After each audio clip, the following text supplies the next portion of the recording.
Alright, let's get started. For those of you watching the VOD, let's see.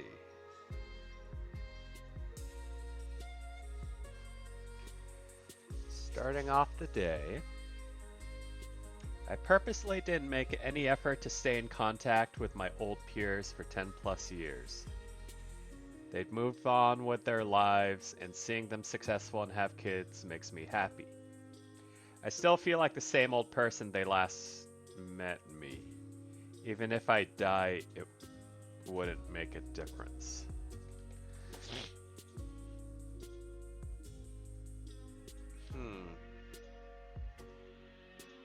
Even if I die, it wouldn't make a difference. Weirdly sinister?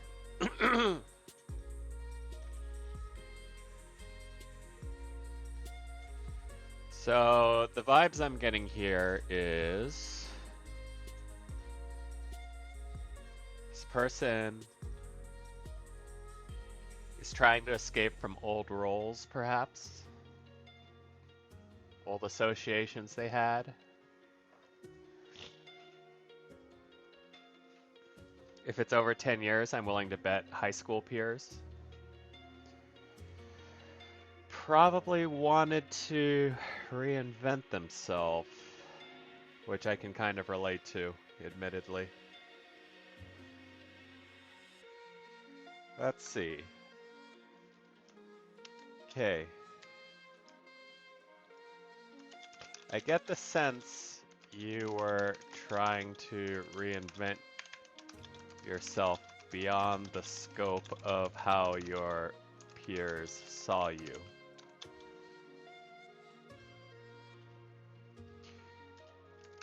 It's good that you seem happy to see them prosper, but there's a note of resentment at the end of your words.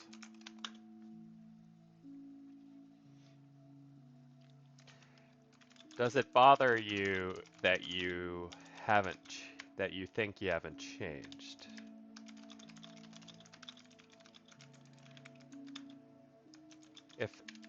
If so, why should it matter?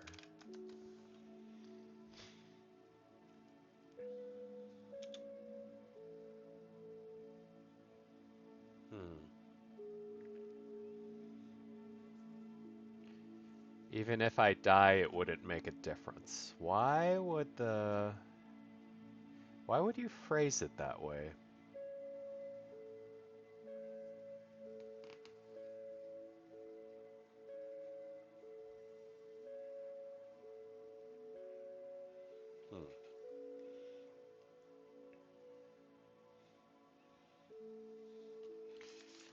All you should concern yourself with is living at your own pace. And even if they see you again,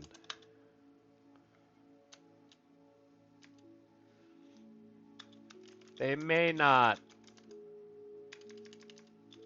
be so quick to hold you to old rules.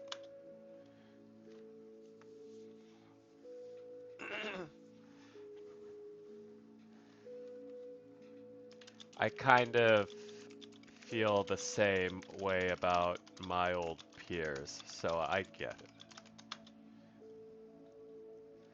So I get the concern.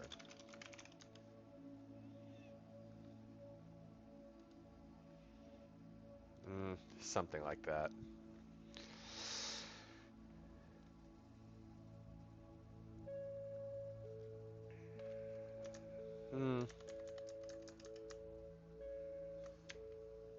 Nah, that's a little shallow. Let's take that out. All you should concern yourself is with, even if they see you again, yeah. I mean, I think that's fine enough.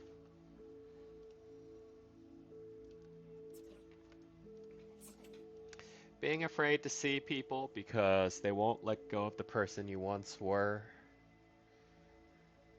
but being resentful that you're still that person.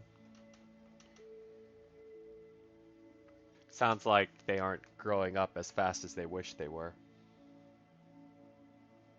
Let's see. My mother recently cleaned my room while I was out, and having my space different from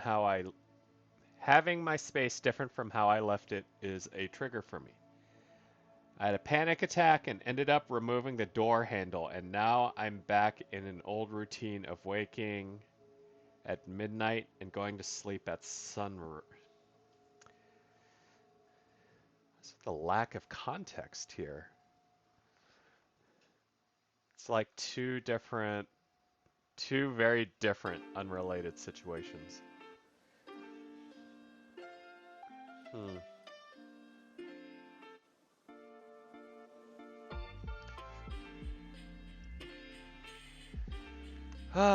Let's see. P.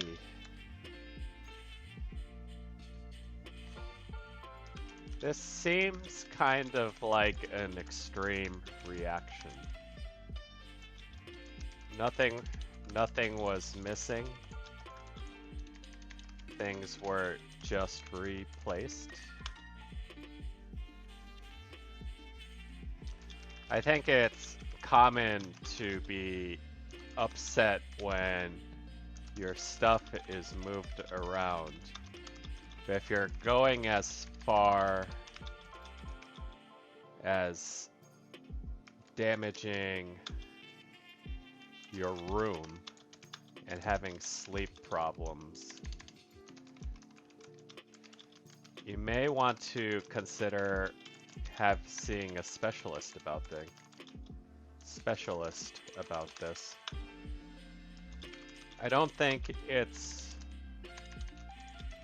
worth living with a hair trigger like that if you can help it.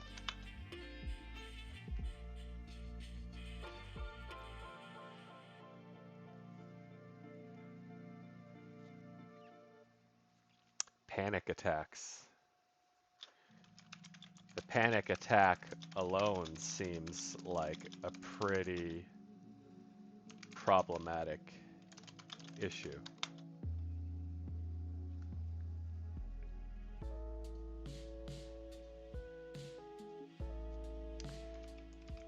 Food for thought.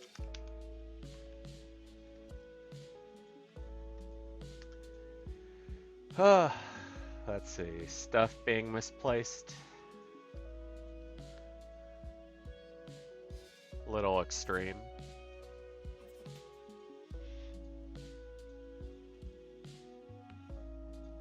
It's been a while, and I have been thinking a lot about how I was to be fine, but thinking a lot about how I want to be fine, but sometimes I just don't feel like it. I just feel so calm and empty, like I have released so much and released yet nothing. Thinking about how I want to be fine, but sometimes I just don't feel it like it.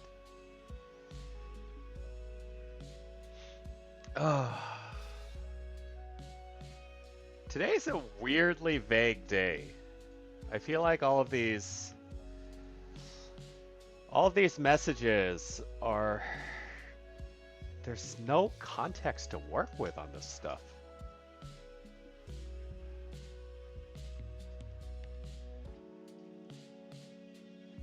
No words, only vibes. Hey Tarragon, welcome back.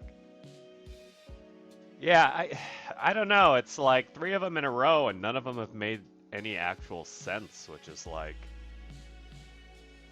I don't know how to react to this. It's almost like the universe's subconscious is somehow slowly becoming illiterate. I just feel so calm and empty, like I've released so much. Like this sounds like it's good, but they're saying it's not good.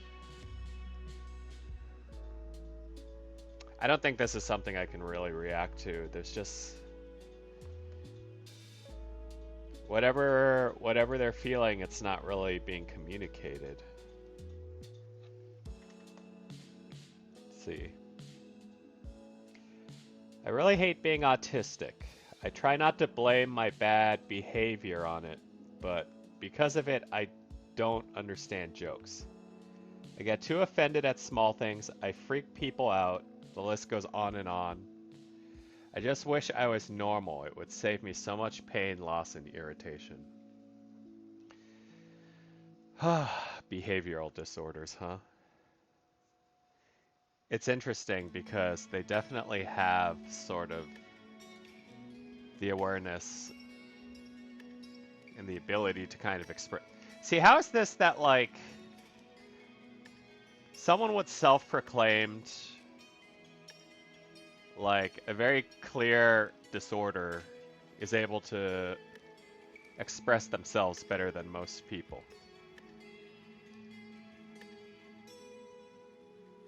In which case,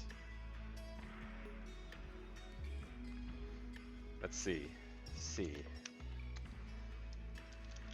I'm sorry you have so much trouble with your condition.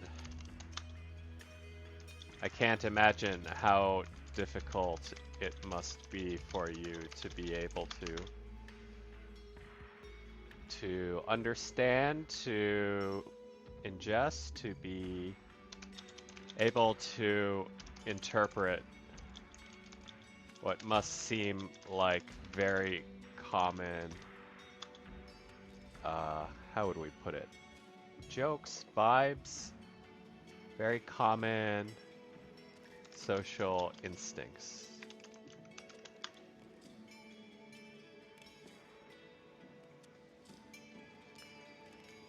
That said, I feel like you do a pretty good job of explaining your situation. More than a lot of people on here, in fact.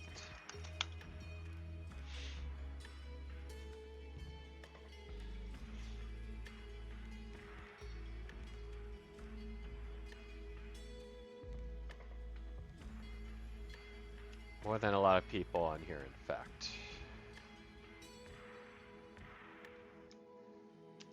It might just be a matter of communicating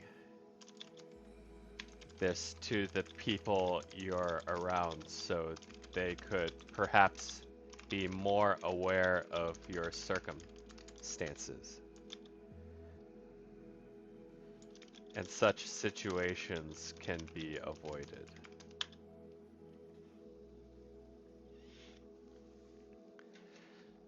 To be honest, I don't know what high-functioning autism really looks like.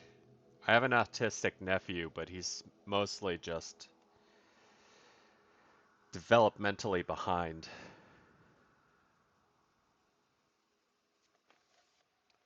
Hopefully be avoided.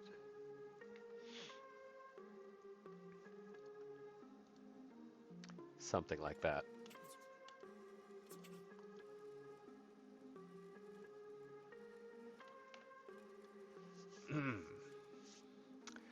Feel like I'm so boring and my relationship is falling apart because of it. I feel like I'm not good enough and they'll just find someone more interesting, but maybe it's me who thinks these things. Oh God. Low self-esteem issues. This one's a little tricky because or in most cases with relationships and uncertainties revolving around relationships, I feel like the obvious go-to answer is, well, talk to your partner about it. But life experience has kind of taught me that telling people, especially your friends, that you don't feel like you're interesting or you feel like you're boring is like a fast track to getting your friends actually believing that you're boring. Like, it's unfortunate that this is one of those rare conditions you actually can't be upfront about.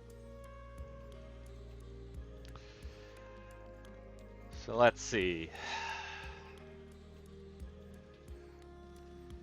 How to respond. A. It very well might be just you.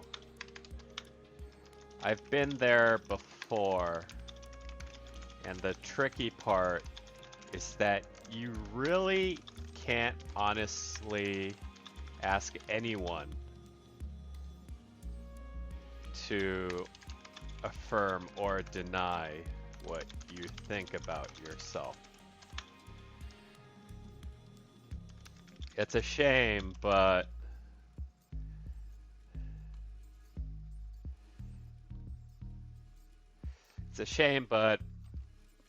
people generally don't react well to pity parties.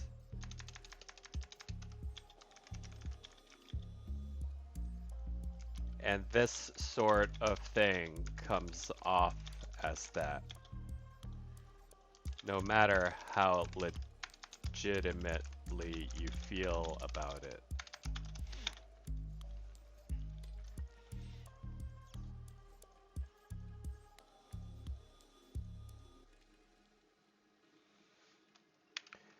At the end of the day, though,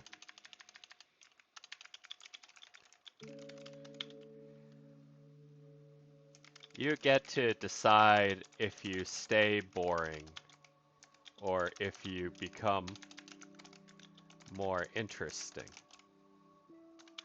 So instead of concerning yourself about how you are now, you can always plan to make yourself better instead. And I think that's better, right? Instead of complaining or, you know, feeling like you're lame, it's more productive to kind of refocus that and be like, I need to be less boring. So I'm gonna try to do this, this, and this, or try to be more like this. Work on it. Go to the gym. Stuff like that.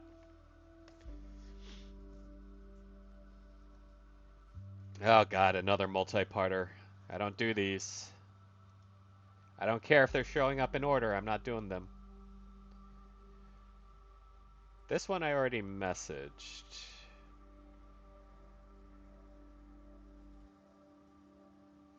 I tend to have an obsessive, addictive personality, and I'm noticing that certain habits that I've kicked are right back at it. Corn? I don't want to slip back into it. It's not good for me. Anyone understand? IYKYK? If you know, you know. Okay. Unfortunately, I probably don't know. And this is a question for those who do. What's going on with all these repeats? Let's see. I want to do pre-med in college, but I'm scared I'm not smart enough for it. I also have a juvenile record battery that I think will affect my chances at medical school. What do I do? Are my dreams of medical school ruined? I feel so lost. Anyone have any thoughts? Juvenile record.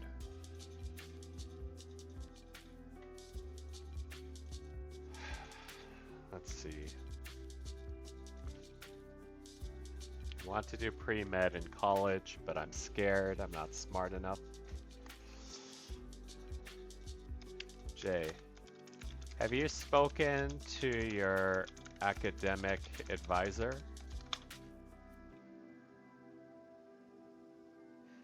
Yeah, no, that's an interesting point, right, Tarragon? Like, it's a juvenile record, but there's a reason why juvenile records are kind of kept considered separate from main you know, adult crime records.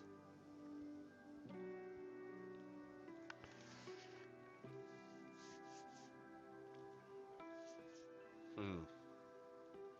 Have you spoken to your academic advisor? They might be able, they might be better equipped to understand how your record might affect your goals. That said, if you haven't applied to college yet,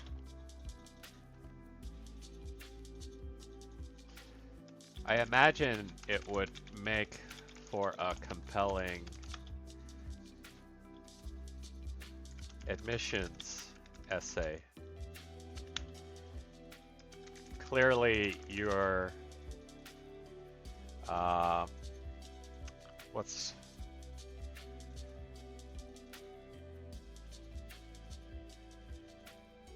clearly you're repentant.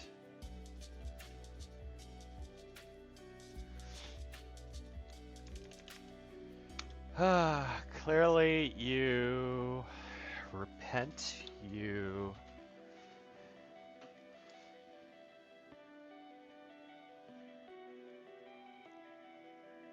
clearly you what's the word? God damn it. You repent, you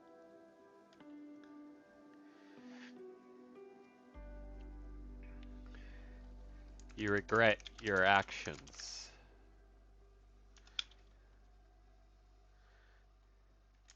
And what is growing up for if not learning from mistakes and becoming better for it?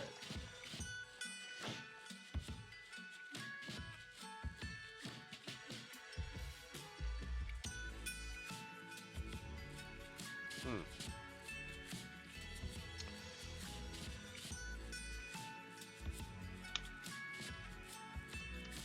I feel like the world could use more medical professionals.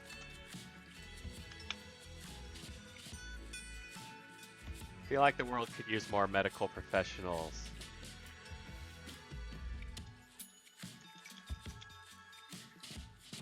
And it seems unlikely to me that they condemn you for childhood mistakes. This, of course, is, you know, looking at the situation most optimistically, right? Here's hoping this person actually is reformed and not, like, just, you know, committed an awful crime and is, like, only upset about it because, you know, it'll affect his pre-med goals. But I don't imagine people with, you know, violent tendencies generally want to be doctors.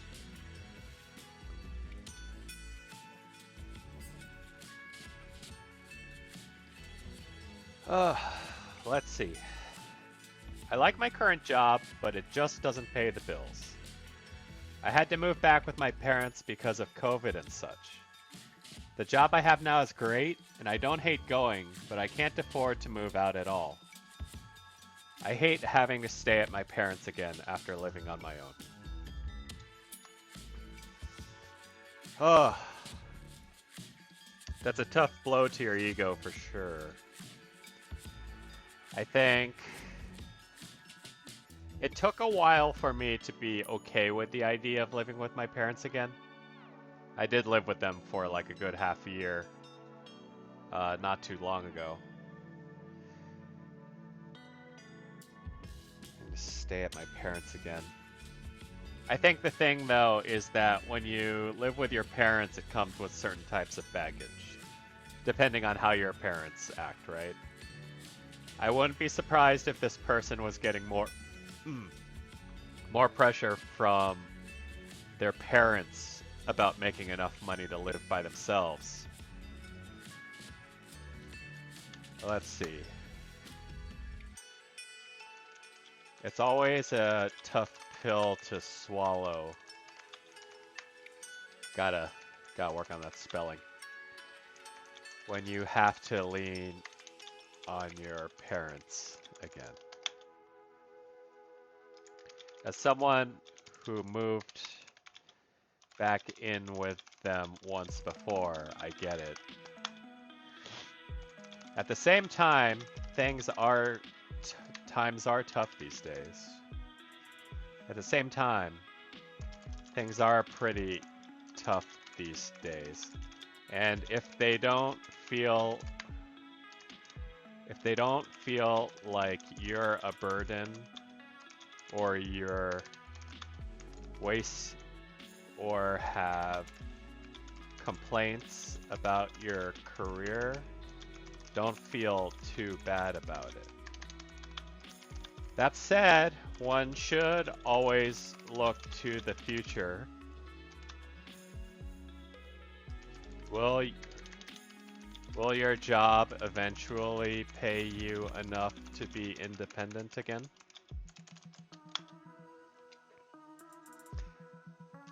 That's probably the main thing you should focus on. And sadly,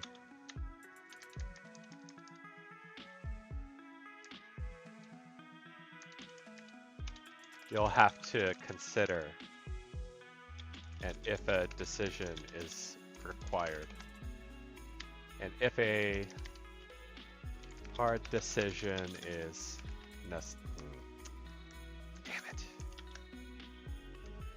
necessary.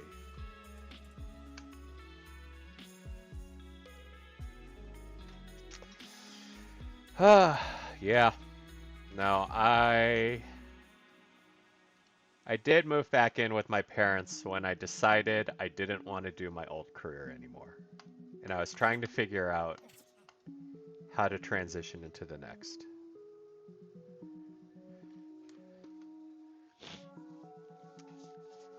It's a tough break for sure. But for jobs you like, I mean, you gotta make concessions. You gotta get a roommate or something. Hey, Fana. Welcome back. How's it going?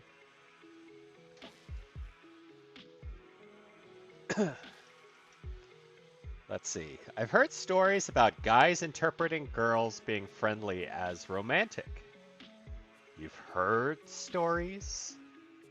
I feel like this is the whole incels playbook, in fact.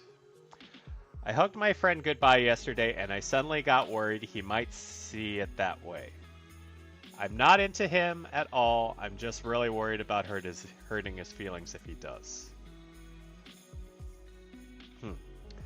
Actually, that's a pretty honest concern. 5 a.m. Jesus. I feel like I get so many of you guys on the insomnia schedule. Or well, most of you, or a lot of you guys aren't, or a lot of you aren't really Americans either, so I guess that kind of makes sense too. 5 a.m., huh? Phew. Let's see. I hope you get enough sleep, regardless of how crazy your schedule is, though. I could sleep schedule properly. This is just a thing I do to avoid people. All right. Well, as long as it's a choice. Let's see, B. I think your concern is valid. It's unfortunate, but a lot of guys don't develop a good read on a girl's intentions until pretty late in adulthood. It's dumb. I know. Let's see. Honestly, the best way to avoid this kind of misunderstanding is to have a direct conversation about it.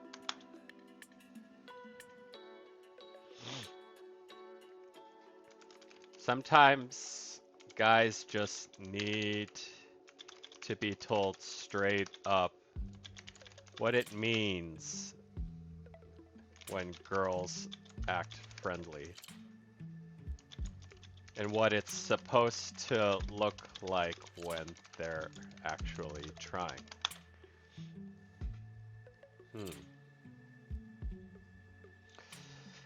I mean, true story, I fell into that category of dudes who don't really understand what it means when girls are acting normal. It's unfortunate, but we're kind of we're still in that social programming and no one talks to us about it. So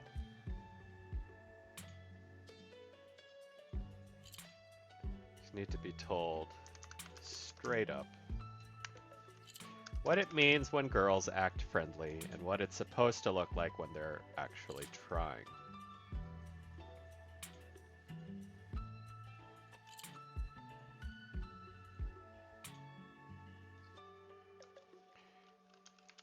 You don't have to be super serious about it.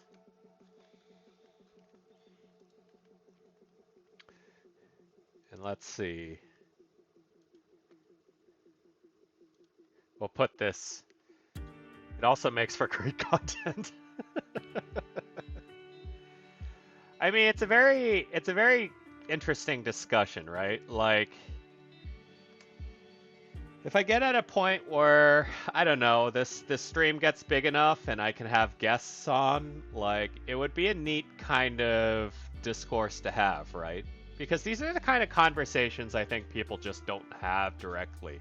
Everyone's sort of just left to speculate. The guys think, you know, they all know what it means. The girls are like, why don't the guys, like, get the obvious hints that that's not what it means? Personally, I blame romance of the pre-2000s.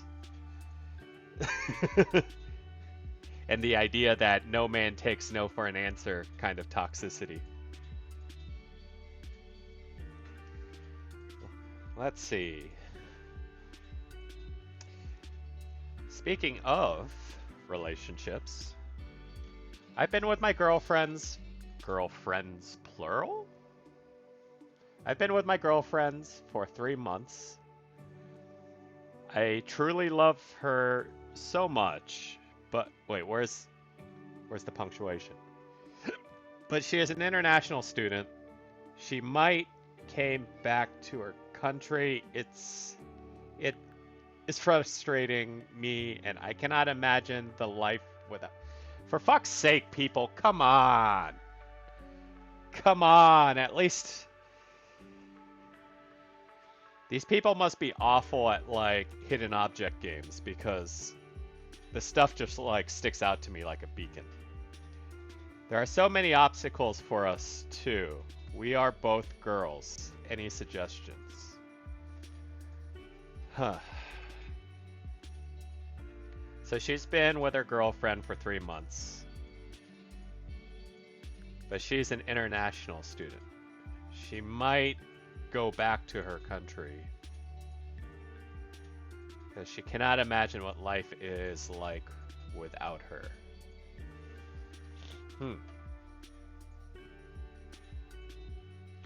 If they're international students, they're at least high school, right? In which case... Okay. If your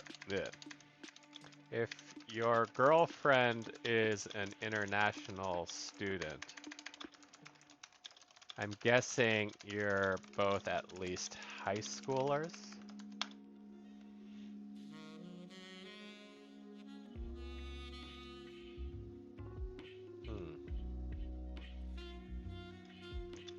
I know it seems crazy. Well, I know it seems like forever now.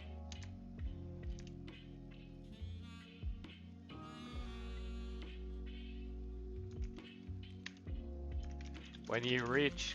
Ah, no. Fuck! Hmm. If they're high schoolers, there's not really anything they can do, which is annoying, right? I'm like... You could do long distance, and like, that's a very obvious conclusion there, but...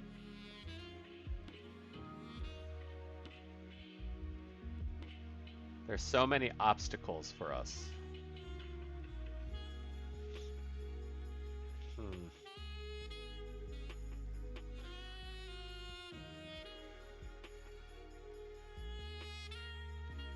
Okay. I guess it depends on how far away her home country is. And how hard it would be for you to visit her. Hmm.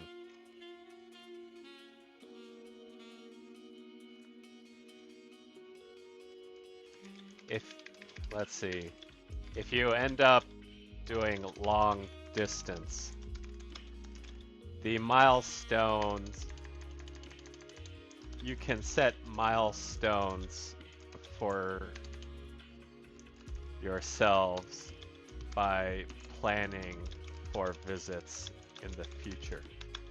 This would also be great content. I don't know about that one. There isn't much.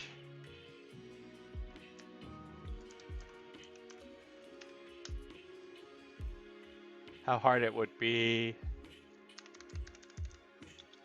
for you to visit her. If you end up doing long distance, you can set milestones up for yourself by planning for visits in the future. That way,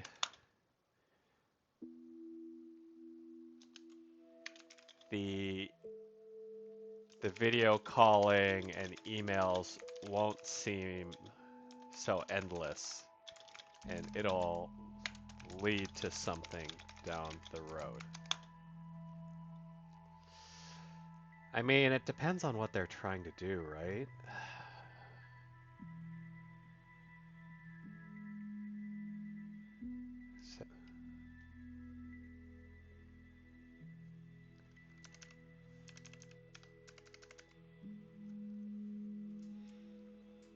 So many obstacles for us. Any suggestions?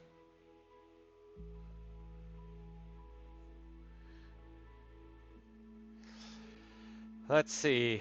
Um,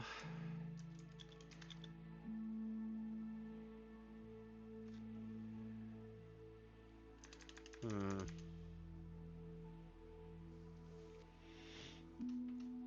There really isn't much to work with because I wish we knew, we had some insight into what it is they're finding so complicated. Like, is it an age thing? Do they have income? Are their parents against it? Do their parents even know? Seems so endless and it'll lead to something down the road.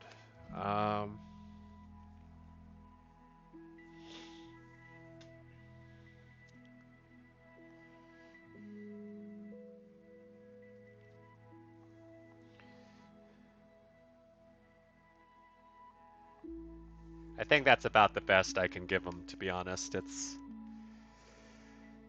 there's not too much to work with.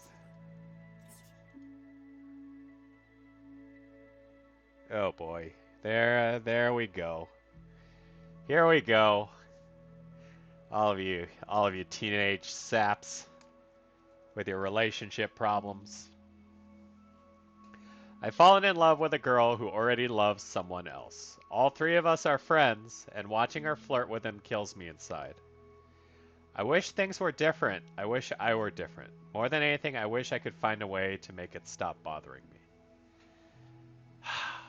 Okay, well, at least this one, you know, this person is at least... It's self-directed resentfulness, and that's fine. That's an acceptable stance to be from.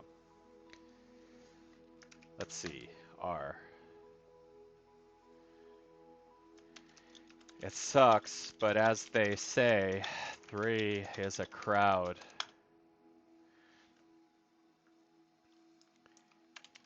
If your two friends are in a relationship and comfortable, are in a relationship, are secure in their relationship,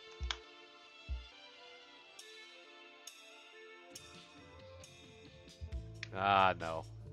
That's not good.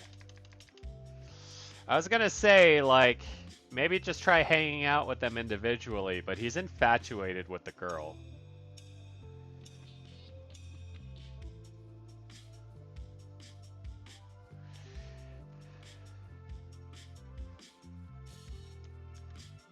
It sucks, but as they say, 3's a crowd. You might have an easier time getting over it if you don't hang out with them as much.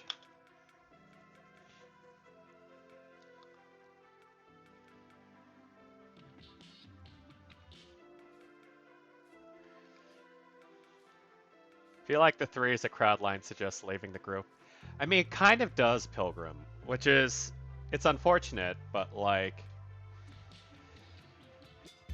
if it bothers him, right? Like, it's actually bothering him to be among friends, right? And that's no good either.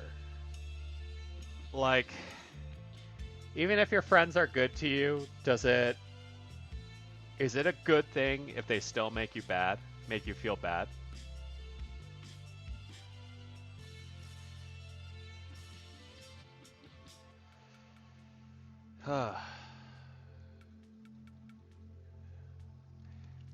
You might have an answer. Don't avoid them by any means, but if being around them is painful, you don't want to maintain self-destructive behavior. Let's see.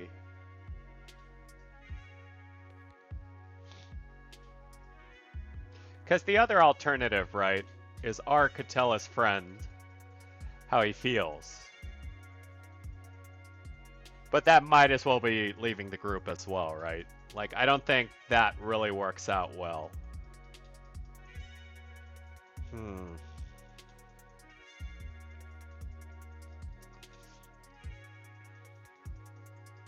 You could say, just get over it, but I don't know. I've been in weird situations kind of like this, but I've had sort of the luxury to be able to tell the girl I was friends with that I liked her. And even though she didn't feel the same, she was like, okay, well, will you be okay? Is it cool? And I was like, yeah, and I got over it.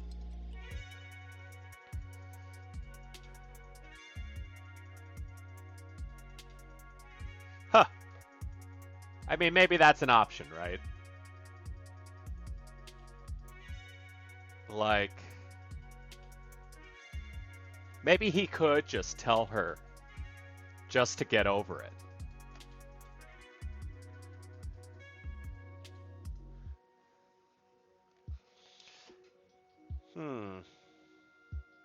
Let's see. This is a long shot suggestion. But you could you could talk to the girl and tell her how you feel. But just so you can get it off your chest and move on. Could consult with the person in the relationship. The guy I don't know, that one's tough too, right? Because it's like, hey man, I'm in love with your girlfriend. And that's not the person he really wants to tell at the end of the day, right? Like, I don't think anyone wants that. His thing is he's in love with the girl. But he's not telling her for obvious reasons. But I think if he could tell her with the premise that he doesn't want anything from it,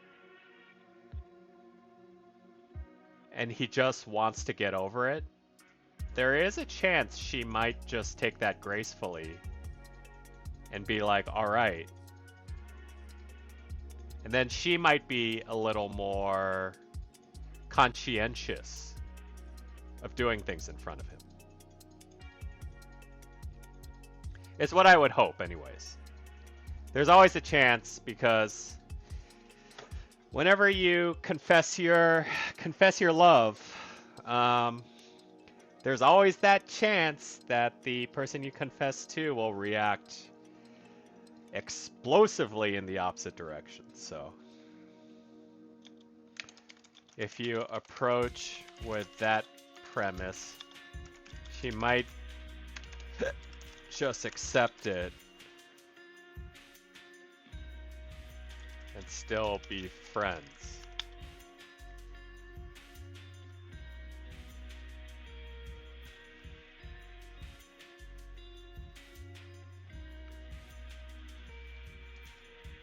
She might even be more conscientious of how she flirts around you too. Yeah, no, that's actually, I think that's better.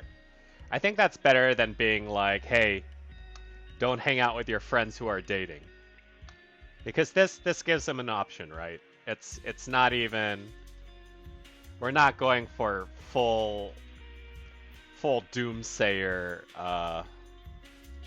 recommendations here. So I actually feel a lot better about that.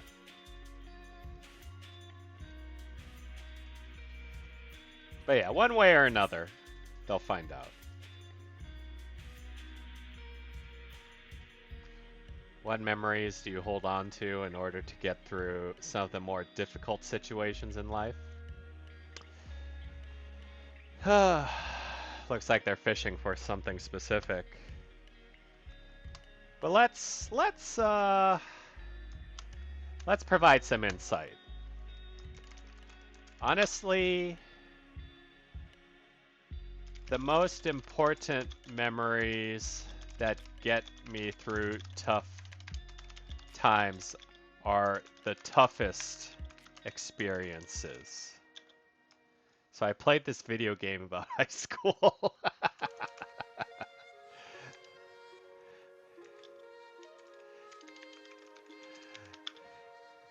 I always remember how the Persona 3 protagonist sacrificed his life to save the world from apathy and suicidal thoughts. And how the protagonist of Persona 4 thought about his friends, and most importantly, his little sister, in order to defeat an ancient Japanese god. But seriously. Let's see here. I once hit a point of rock bottom where I've talked about this before, so trigger warning on this next part. But I once hit a point of rock bottom where I actually used to cut myself. At one point, I accidentally cut so deep it left a giant scar on my arm. I always look at that scar and think about how bad it was back then. And because of it, it's easier to look at tough times now and understand that I'm better for it. Why not? Let's shock the world here. You ask a seemingly simple question. I'm gonna give you a hard ass answer. And we'll put this inappropriate thumbs up Optimus Prime here.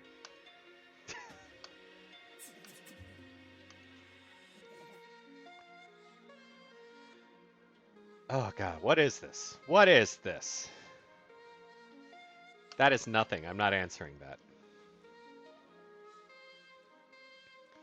My nan has been told she has 6 months left to live, and I am struggling to process it all. Why cancer?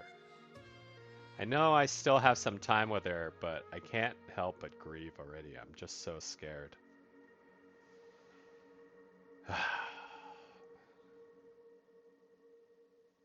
Can't do anything about it.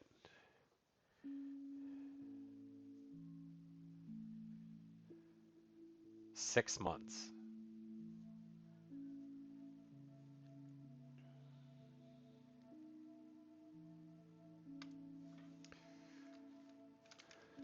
See, it's okay to grieve for her already.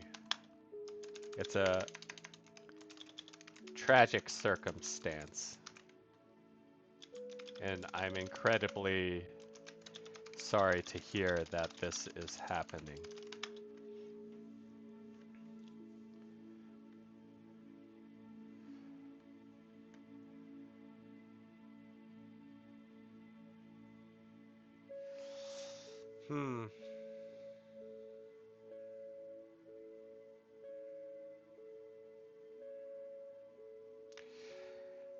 That's the shitty thing about cancer, is that there really isn't anything you can say to make it better. All you can really give is advice on how to cope with the oncoming situation.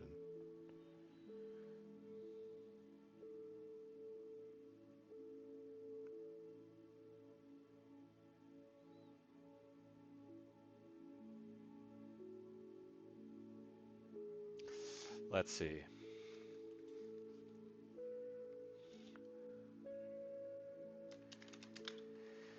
It's not much consolation.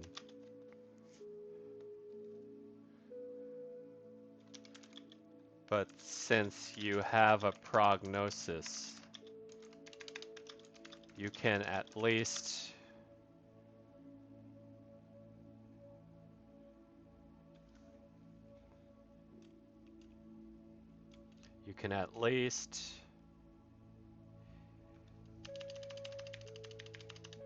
you at least have a schedule to act on. Not many people get to say the things they want to say to a passing family member.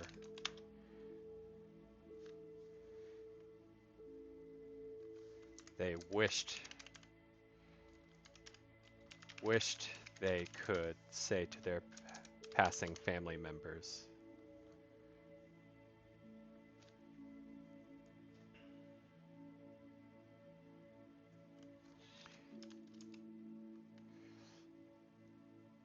If you can't stop thinking about it, use the time to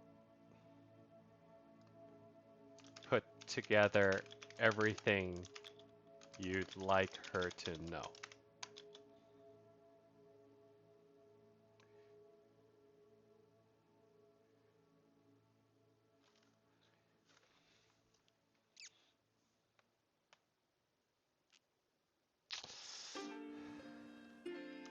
I think it'll be a rare thing most people don't get to receive in their lifetimes. Ah, man.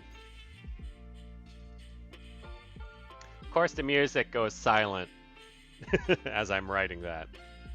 As if we needed more gravitas on the situation.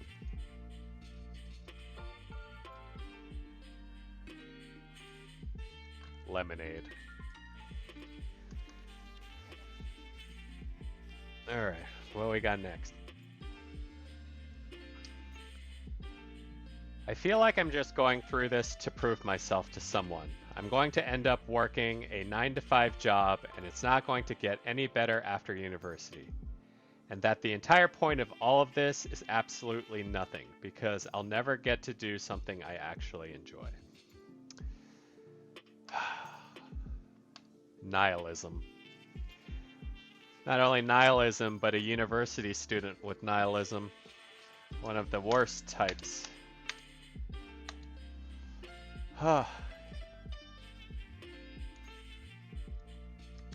Unfortunately,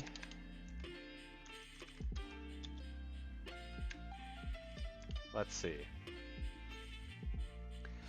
I mean, who hasn't thought this at one point or another, right? You have your crisis of faith while studying. You think to yourself, why am I a math major? Or why am I a business major? And at some point you realize you've been on this track since high school, and you never really gave it that much thought, and you were mostly doing it because you were told to do it. And so now that you're at the end of your road, you have a realization and you're like, well, shit. I'm a math major. What was the point of this? I don't even like math. I don't even like studying, right? So, how do we alleviate that sort of existential dread, right?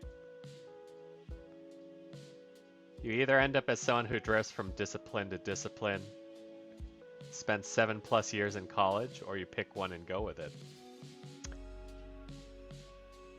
Yeah. I mean, the funny thing is, at the end of the day, I don't think your actual college study doesn't matter as much as you think it does in the end. Which, you know, is kind of an unfortunate byproduct, but I feel like the experience of college is strictly to prove that you can finish college. It's almost more of a determination test than an actual test of educational ability, right? Or academic ability. Yeah, no. I think they're speaking as people who haven't had job experience.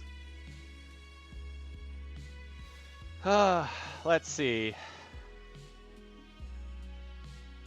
I understand the existential dread that comes with not knowing why you're studying.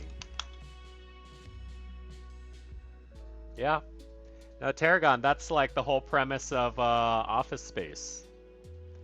Which, by the way, if anyone in my chat hasn't watched Office Space, please look it up. It's an excellent movie, and it's exactly about this kind of situation. Comes with not knowing why you're studying. To be honest,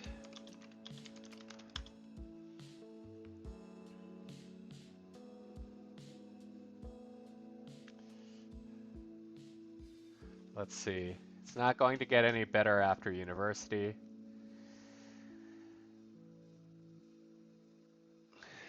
To be honest, jobs aren't always fulfilling. But they also don't have to be. Jobs are mostly a means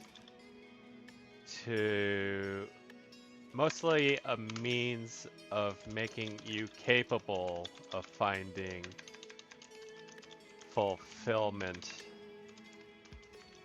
in life.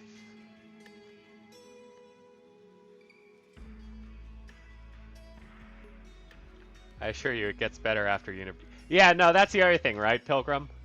Like, it's not gonna get any better? Are you kidding? You don't have to do homework. There are no exams. You don't even have to go to class. I think in a lot of ways, if you can secure a job, working is a lot less stressful than school. And I periodically have these nightmares still, where like I go back to college, or I somehow never left college. And I'm like, well, shit, I'm in my dorm again. I mean, I guess we all still kind of have those nightmares, right?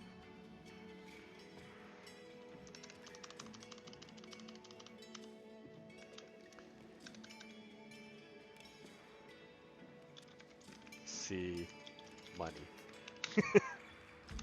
That said, as a working adult, I can say it is better after university. For one thing, you don't have to do homework, and you don't have to, well, sometimes you have to study for exams. I still get nightmares about still being in school, to be honest. Something like that. Make it a little lighter, maybe drop some perspective. I'm willing to bet this person actually hasn't had a job yet. But, you know, that's something they'll have to reach the conclusion of on their own later. Is there anything that symbolizes homework in here?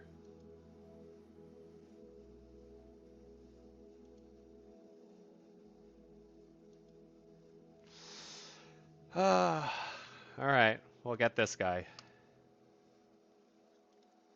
In some jobs, you can just think of it on a day-to-day basis. In school, that really doesn't fly. Yeah, school's freaking too much pressure, man. My parents used to bug me about going to graduate school, and I was like, you're all crazy. First of all, the college debt.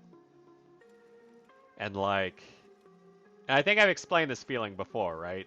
Like, if I went back, I don't know that I'd be able to do it. It's like, it's one of those things you finish once, and you're like, oh, thank God I finished this. But if you had to go back and try it all over again, I don't know, man.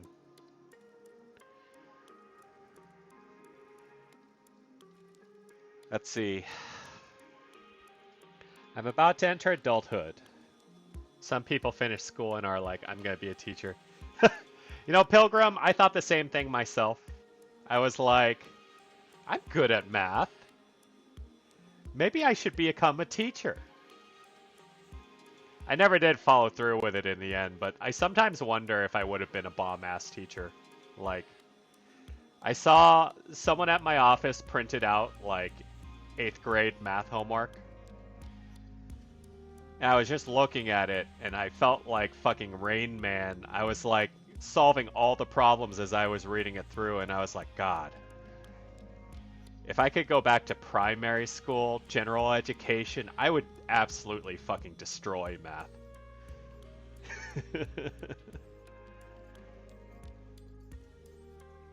Yeah, I mean, Pilgrim, I think it's just, you think about how some students are to teachers, but hell, other adults to other adults in the working life is also pretty bad too. Tarragon, I'm only better than a 5th grader in math. I'm not confident in any of my other abilities, unfortunately. But yes, I would destroy fractions and variables. I would have so much fun. I would laugh. I would laugh in the exam room with my number 2 pencil, scratching out the work on the margins. It would be great.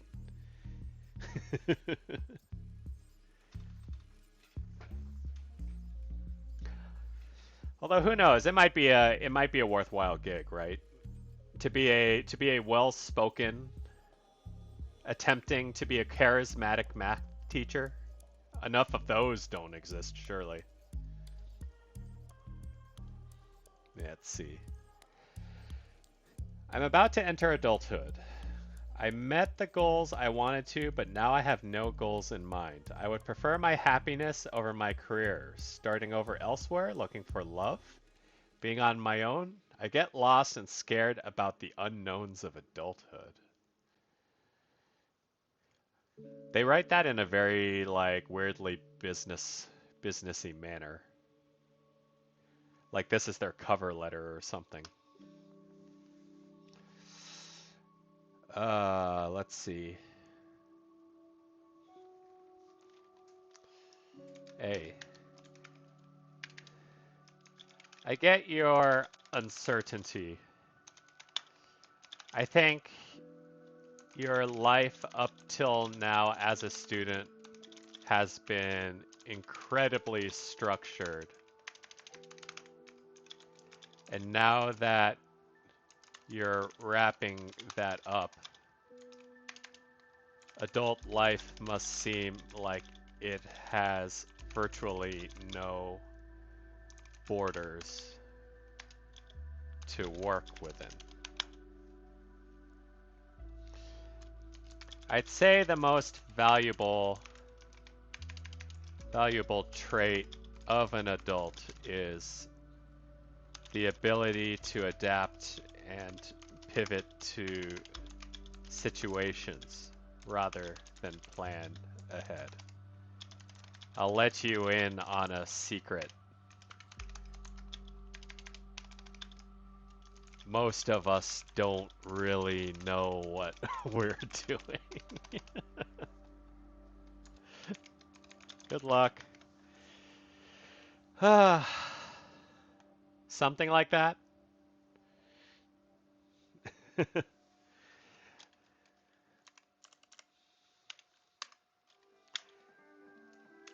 I think it'll be easier on you if you go through life understanding this is the case for everyone.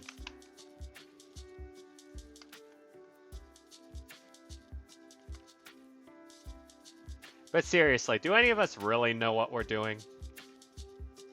I don't think so.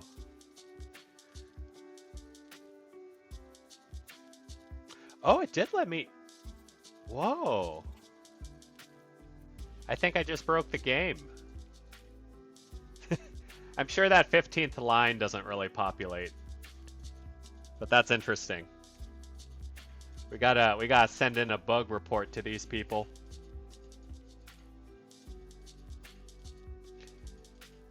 You ever have one of those nights where even the idea of going to sleep feels like an exhausting and impossible task? I think I'm getting bad again.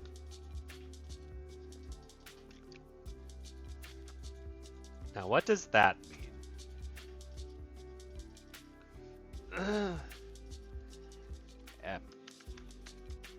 It sounds like you might have a case of anxiety.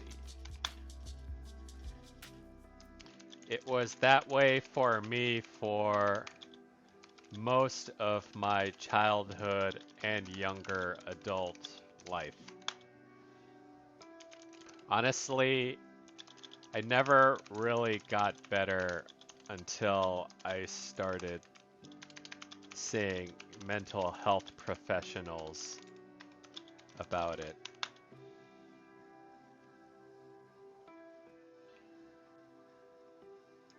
Without the right tools or perspective, it's incredibly hard to get yourself to just stop thinking all the time. And I'm guessing you're experiencing something like that as well. Take it from someone who's been there. It'll be worth your time. Something like that. Oh man, freaking insomnia. Stress-related insomnia. It wasn't even stress. It was just like, I personally had problems with anxiety and cycling thoughts where I'd literally just go over the same scenario in my head for like hours on hours at night. When it's too quiet and you have nothing else to distract you, you just sit there or you just lie there staring at the dark all night.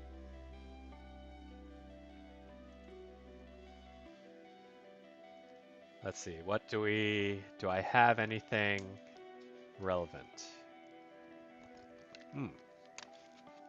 We'll use the cassette tape to symbolize rewinding and loops.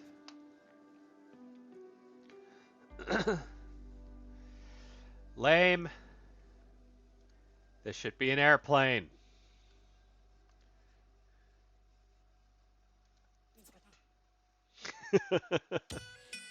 No sympathy. No sympathy for pointless positive messages on here.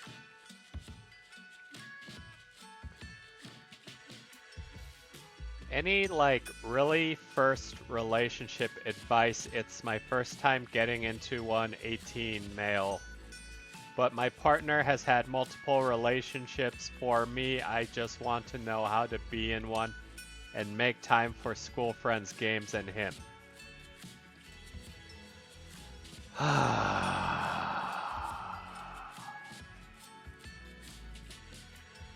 What are you doing, public school? How are you letting kids out like this?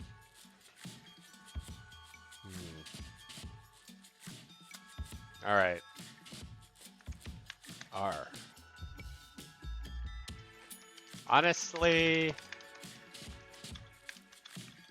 the most important thing that people around your age always seem to neglect is communication. You will not have time. No, this is the trick, Pilgrim. He just has to go to school with his boyfriend, hang out with his friends with his boyfriend, and play video games with his boyfriend. Easy clap.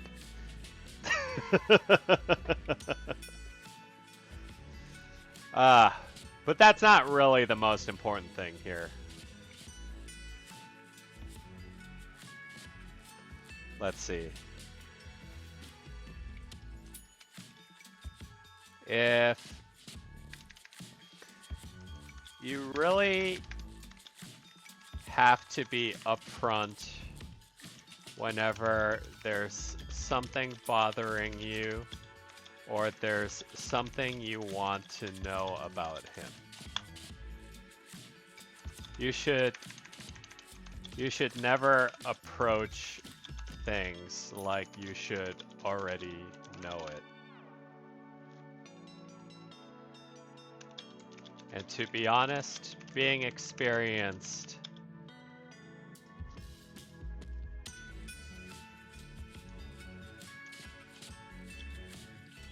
doesn't mean you're good at being a boyfriend either.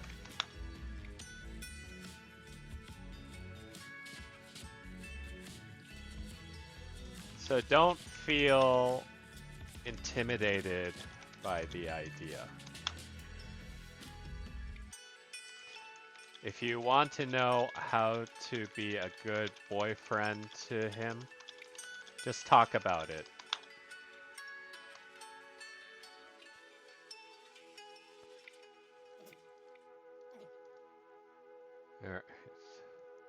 Hola, la verdad es que me siento un poco perdido.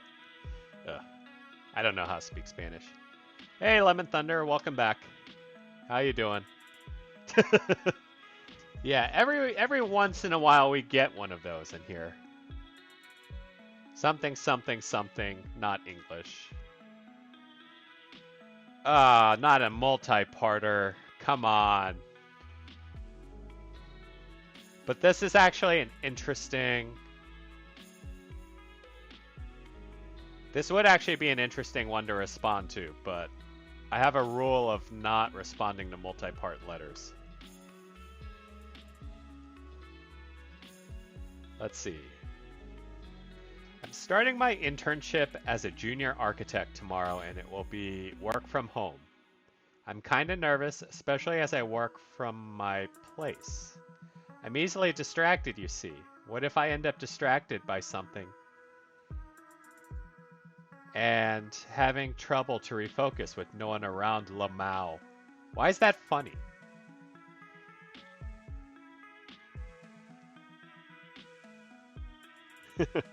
Oh, that's something something oh, that's what they were actually saying.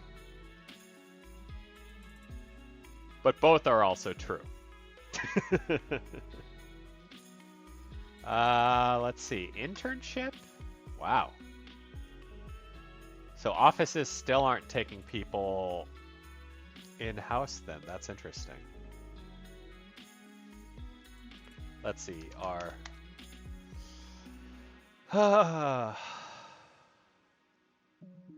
Let's see here.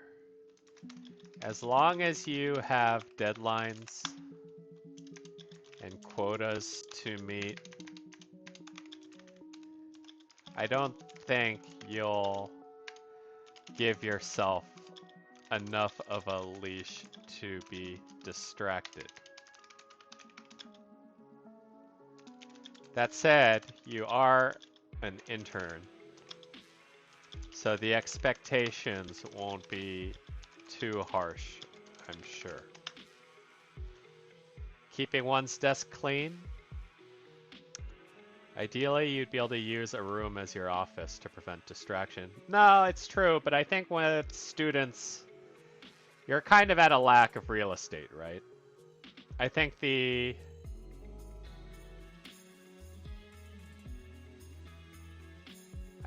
trick is, let's see. I think the trick is to schedule your distractions out. Active mental switch by putting on. That's actually a really good call, Lemon Thunder. like, like if you're working from home and you're still wearing those pajama pants, you ain't doing shit. But the moment you put on jeans or some khakis, it really does activate a mental switch. Like, I'm wearing pants right now. I don't think I would have streamed if I put my pajamas on, is all I'm saying. So there's some validity to that.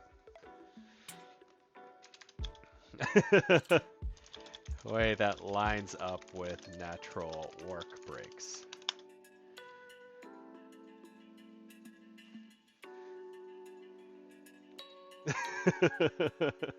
I mean, Tarragon, that's also possible, right? Some people just sleep in their boxers. So, I mean, their pajamas are having no pants, but it's freaking cold in LA right now, so I'm wearing fucking pants, dude.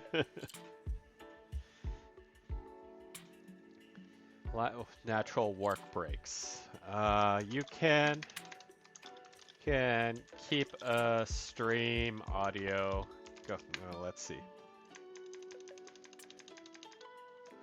You can take a blog/YouTube break during lunch.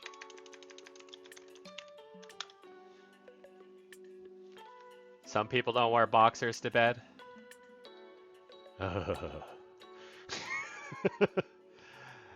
Yeah, I mean, I guess that's not shocking either. It's just, I don't know, man.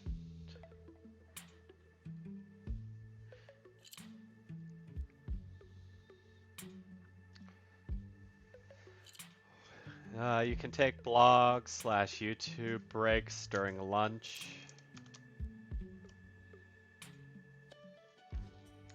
And maybe a quick one 3 hours before and after. That way you can focus on work with a rest stop in mind. Also, wear pants. It'll activate a mental switch. It'll activate a mental switch to focus on work. That pants suggestion is actually really funny and like shockingly correct. Oh wait, there's a pants fish in here. Trouser fish. Perfect.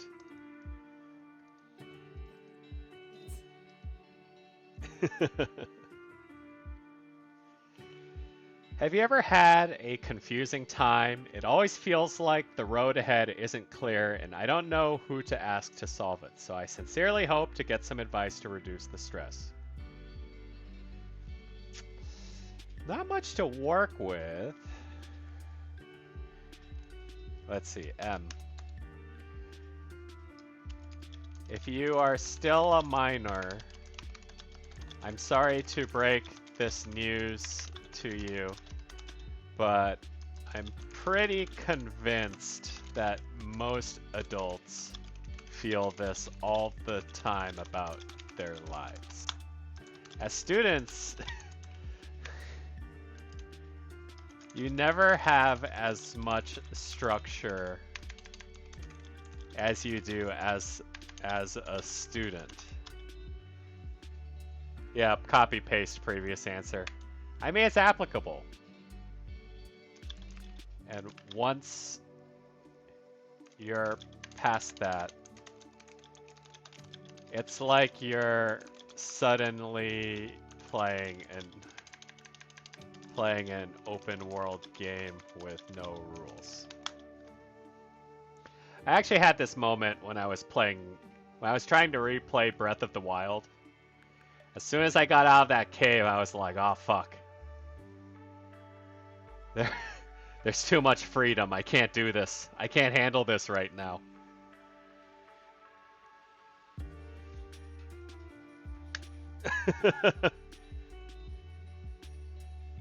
Right? Like, and Pilgrim, this isn't even the first time either, right? Like, I think in general, most of my streams have had, like, a weird common theme throughout the whole thing. And so today is about kind of the aimlessness of adulthood, I suppose. But yeah, Carl Jung, the collective consciousness, the persona, mementos, it's all connected.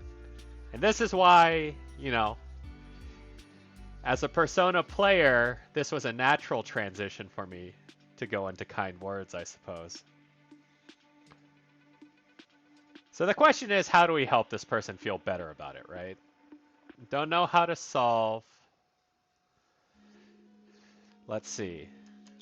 I think you have to break up.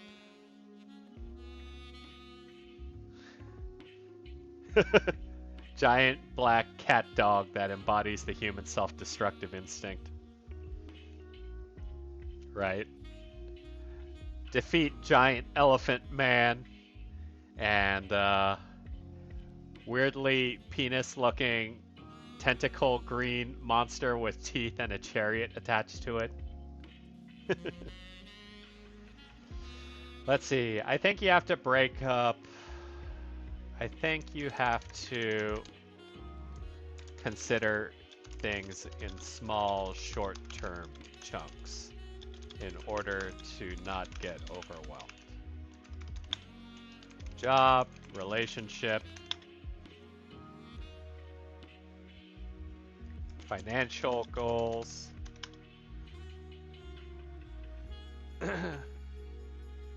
outside of work, outside of work life, that sort of thing.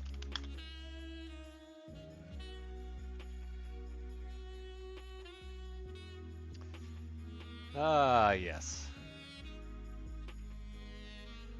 Who isn't confused all the time as an adult, right? Like, how many people do we know in our lives who actually have their shit together? I honestly don't think there's really anyone. We'll do an octopus.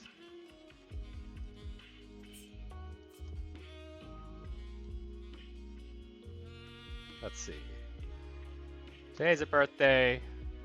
Wait, did I already report this one? I'm gonna report this one again. I want this out. Get out of my queue. Let's see. Today is going to be really bad. I have to do a bunch of stuff I hate. I live with my order crazy sister and I sleep through the day so I don't have to deal with her. I didn't go to sleep at 6 a.m. like I normally do. I stayed up playing Destiny 2 and she came in and stated giving me shit. You know, I feel like we dealt with this guy a couple days ago. And they're pretty much writing the same exact thing. So I'm not really inspired to answer this.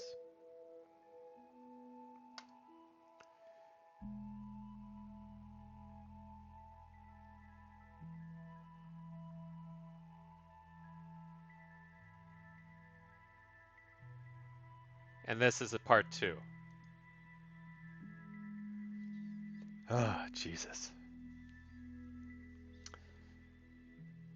It bothers me how he always argues against me when my opinions or viewpoints don't match his. It's always on insignificant things too. Like today, I was gushing about how my friends are engaged.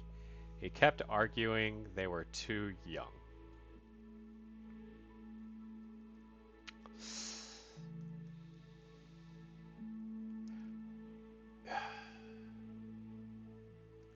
I don't...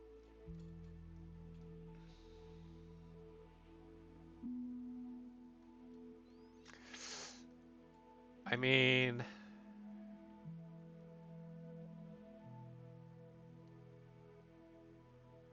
That is kind of what an argument is. Or like what it means to have conflicting viewpoints. Yeah, I think there are a lot of people who just have a hard time kind of expressing themselves, and it's kind of crazy when you see this actually play out, right? I don't think this is exactly a weird thing, but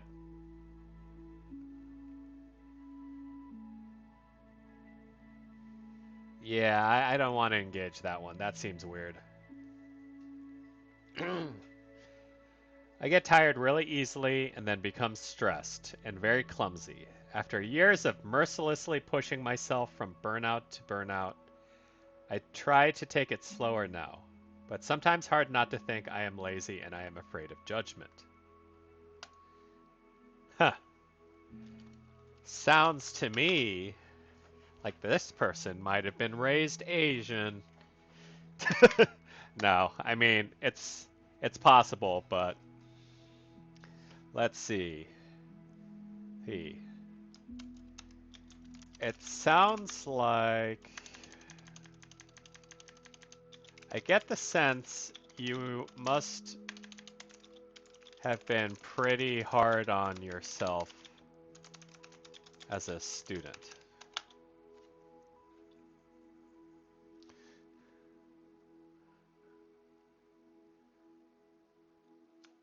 If you're trying to take it easier on yourself for your mental health, that's not being lazy, and it takes a real asshole to think less of you for it. At the end of the day,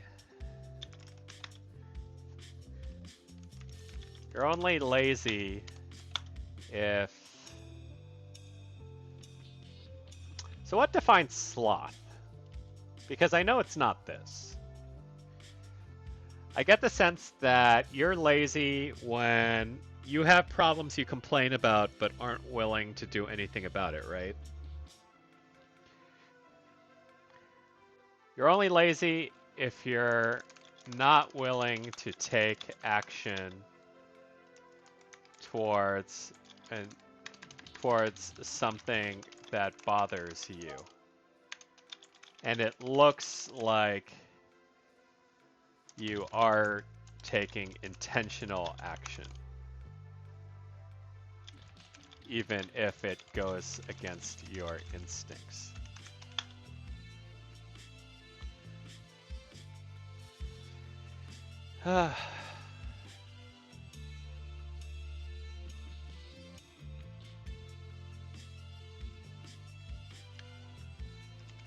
Good on you for following through.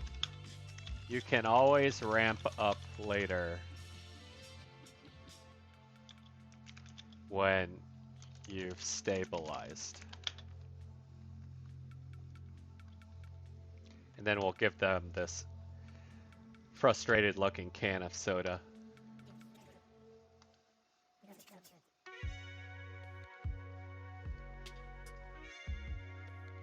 All right. I want to come out as transgender, male to female, to a close friend of mine. I really don't see my current self as my real self anymore.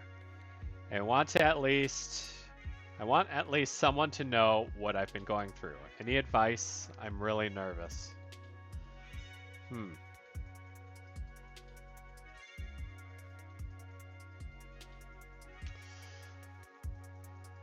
Let's see.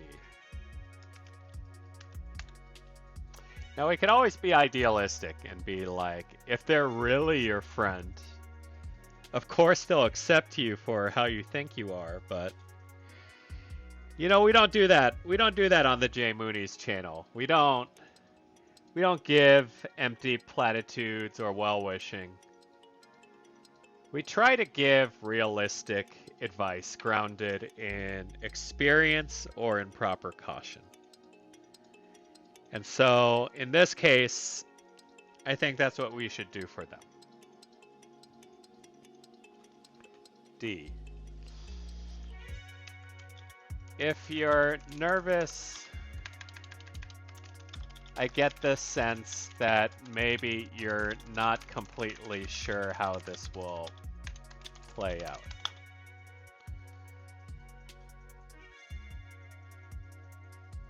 Right. Well, a matter of when to tell and not if. I mean, the alternative is when they go through the transition, they just don't see their friend anymore, right? And this is another possibility. It depends on when it happens. And if this is a life decision they make after, say, like, I don't know, graduation, if they're still students. In which case, you can always pseudo rehearse it. Maybe talk to your friend about how they feel regarding transgenders in general to get a sense of how they're likely to react.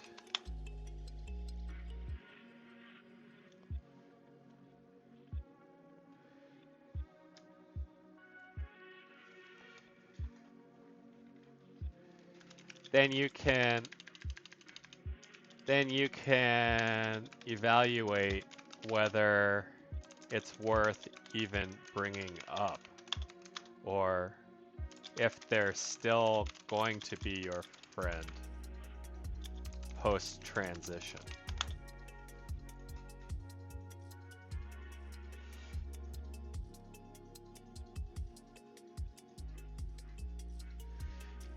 Either way, if this is a 100% decision, and to borrow Lemon Thunder's phrasing, it's not a matter of if they'll know, but when they'll know.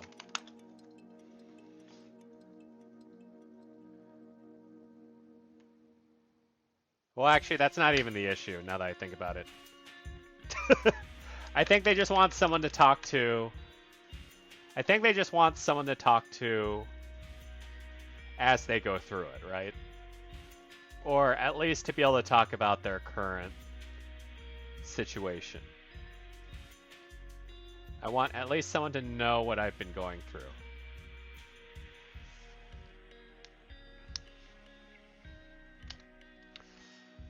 There's supposed to be... who was it?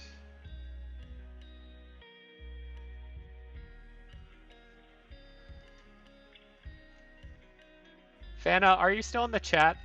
I think you mentioned a forum where... No, that was for asexuals.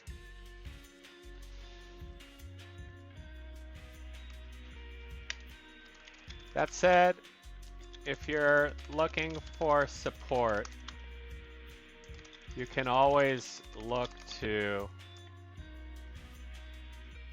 trans communities online to exchange stories. No, I haven't found great trans places other than like some Reddits, which is about right. I'm sure there's a Reddit for it as well. To exchange experience. Ah! Damn you. Experiences.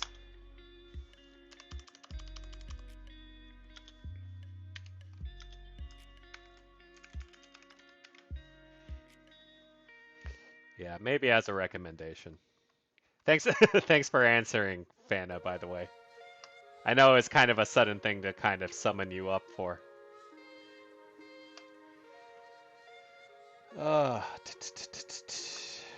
Let's see. What do we send? What do we send? Blob.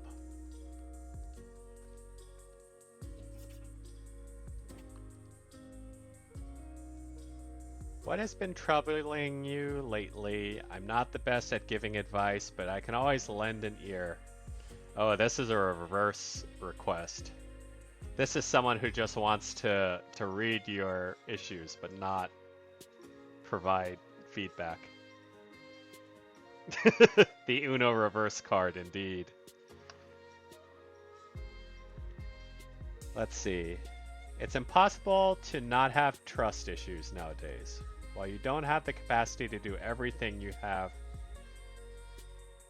to do everything, while you don't have the capacity to do everything, you have to watch your workmates creating problems that you absolutely know you wouldn't create in the first place. The only constant is suffering.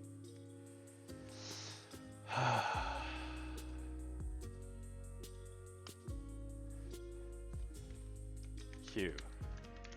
Sounds like your workplace is kind of a crapshoot.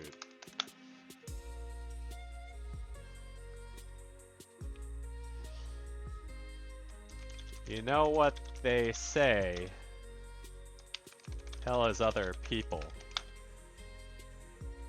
In light of that, I wonder if you would have an easier time of things working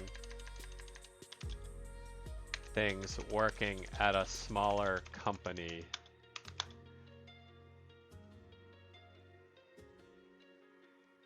Or in a field with smaller teams.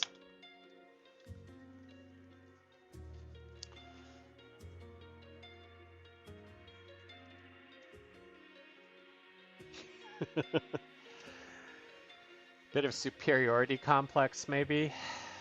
Well, it's not an unknown situation. I've definitely worked situations where I felt like other people were contributing to problems.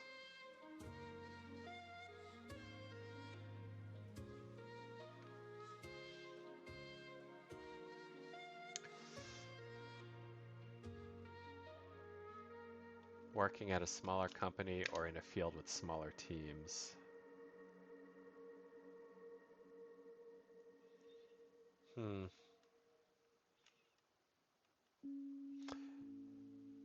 When I first read trust issues, I thought it would be about relationships, but it really is trust issues regarding coworkers.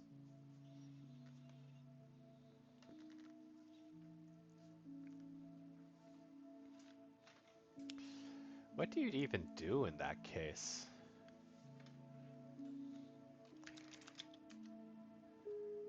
That said,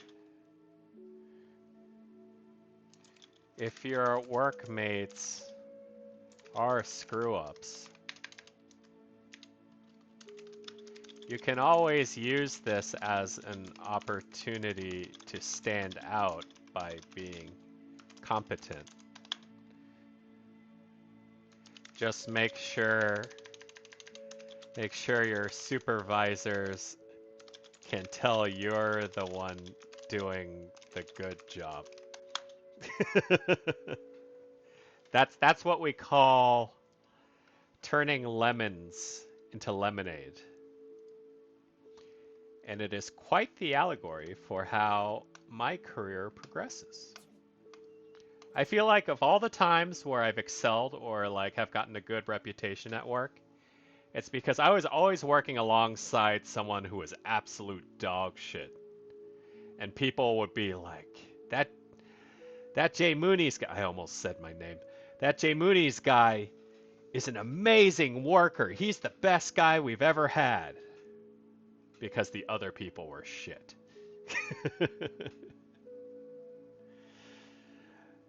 Yeah, I know, Pilgrim. Eventually the VOD will get phased out. It's fine. Frickin' bum. Ruining everything. Let's see. I don't know if it's because low self-esteem, but I hate when I'm insulting myself in my head. It's like the same thing when someone is hurting a friend. Plus, I'm an anxious person, so it doesn't help. I don't want to hate myself because I know I have good qualities. Self-sabotaging sucks. Now, this is an interesting spin on the issue because usually when people hate themselves, they actually kind of believe in it or think that they deserve it. And this is kind of a new spin on the situation.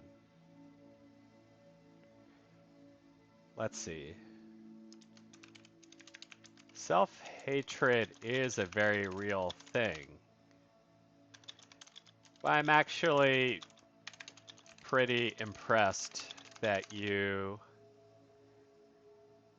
acknowledge that it's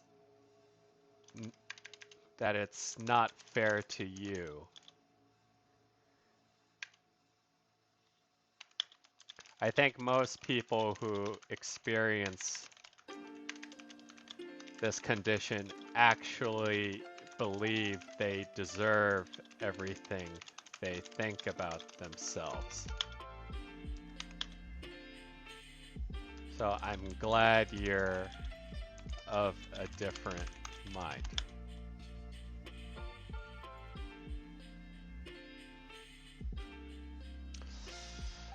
Let's see. Speaking as someone who's been there before, I think it would help to talk to a therapist so you could rationalize the causes for this behavior.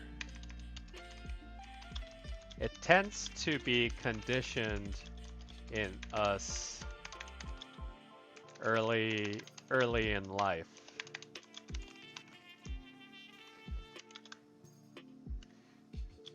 If we can deconstruct and rationalize the problem, we can recognize and correct ourselves.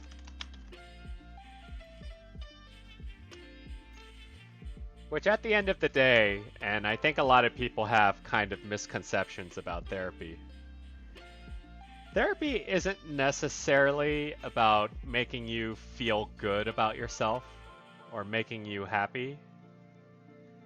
It's about breaking down the problems you have in a way that you can reason out so that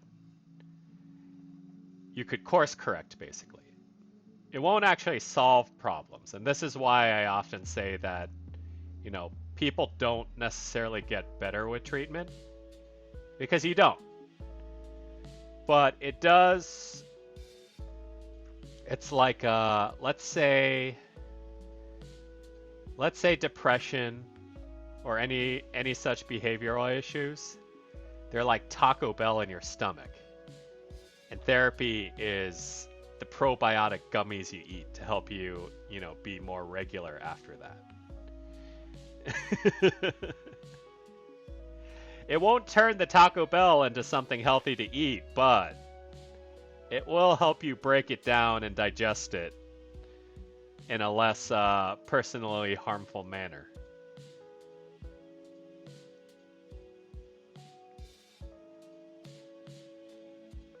Let's see, what do we... Gotta give them something neutral here. This Yeti hugging themselves.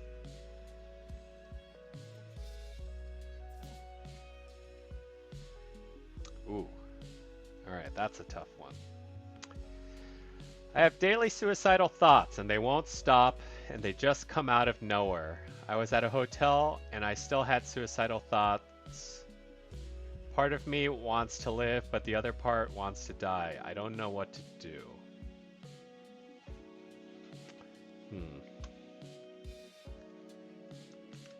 E.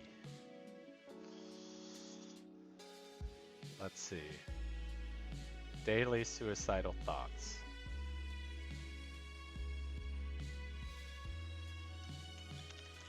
I think you need to, let's see. They come out of nowhere.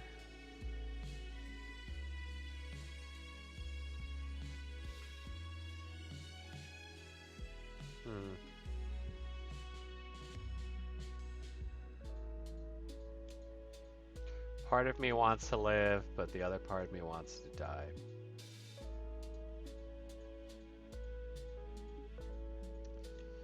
Let's see. Take some time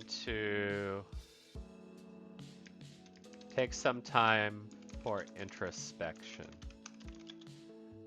and think about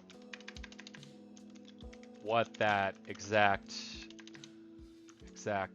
part of wanting to live looks like. Feelings are one thing, but they're incredibly vague. But alone they are incredibly vague.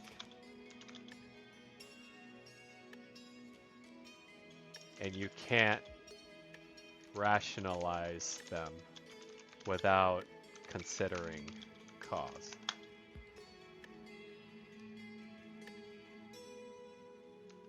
If you haven't already, consider seeing a mental health specialist so they could help you work through that.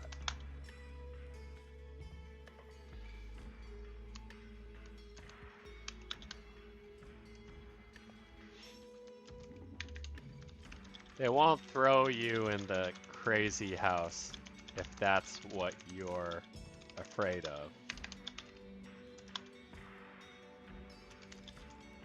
But if a part of you wants to live, you have a responsibility to try to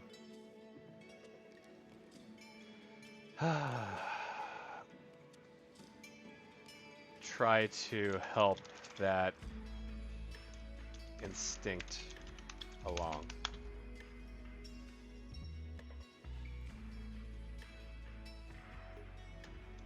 If it gets really bad, remember the suicide prevention hotline. Fuck. Gets bad. Hotline. Something like that.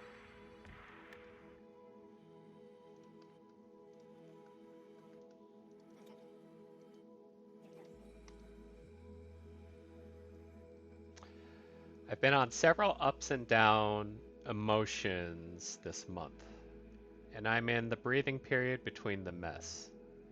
I should feel better about it, but I just have anxiety over which way my emotions will swing next, if they even do or not.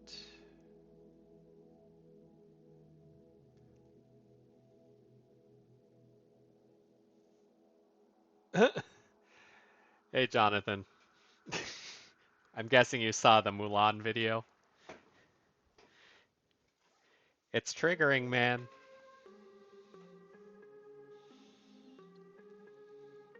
A most honorable Happy Meal. Ugh. It's crazy that things like that used to exist. Let's see. So this one's dealing with bipolar disorder, perhaps.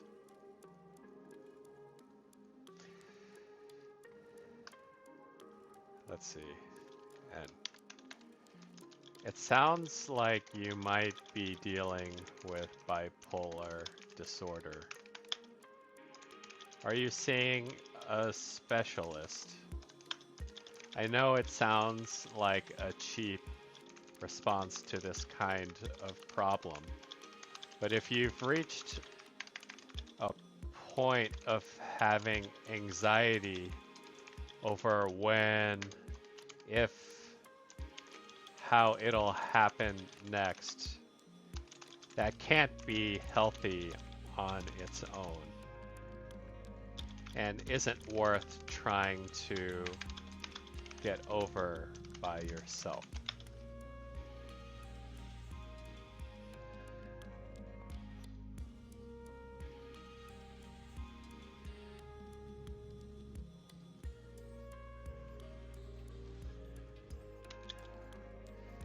I had to make the decision to see one for my anxiety and depression, so I understand the stigma behind not wanting to try, but trust me, it's worth considering.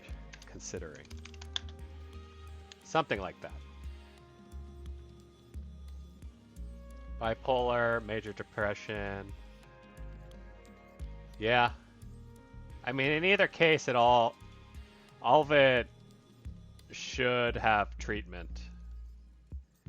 And it sounds like they're not acknowledging that they're getting it, so. The best I could do is, recommend it, try to make it relatable. Let them know they're not the only one. And then go from there.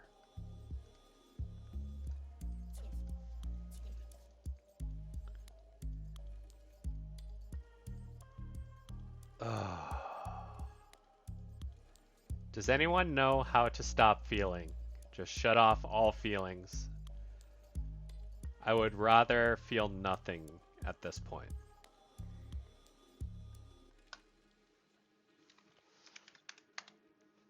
So the thing about disassociation, right? Because that is a coping mechanism for some people. I myself used to do that as a younger person as well. It's not a solution. If anything, disassociating is kind of putting off things inevitably getting worse, or it's getting worse. You're not doing anything to improve things, unfortunately. So in which case, I would have to say disassociating yourself isn't really a solution, unfortunately. I used to do that very thing myself.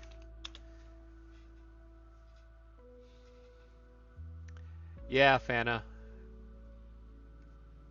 And the troublesome part about this dude is that he's asking how to do it, right? I mean, in a sense, it gives me kind of emo vibes, which, I mean, as teenagers, we all tend to be very, very emotional messes that don't really know how to cope with things. I used to do that very thing myself.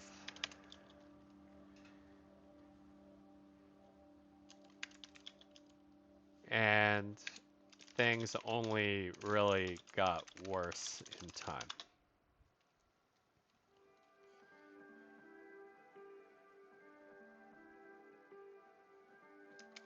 If you're having trouble handling your emotions, see a mental health specialist.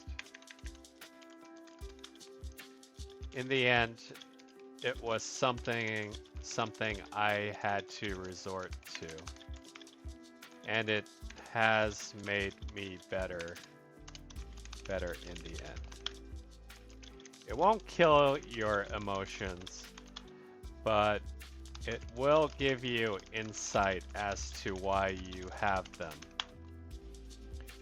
and let you rationalize them away to a certain extent.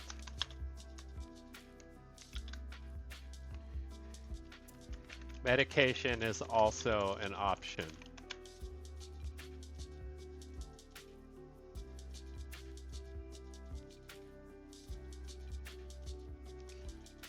And honestly, if it's between medication and being a robot, you're better off medicating. God damn it. You're better off with meds. Yeah, something like that. It's a bit of a preconceived notion, right?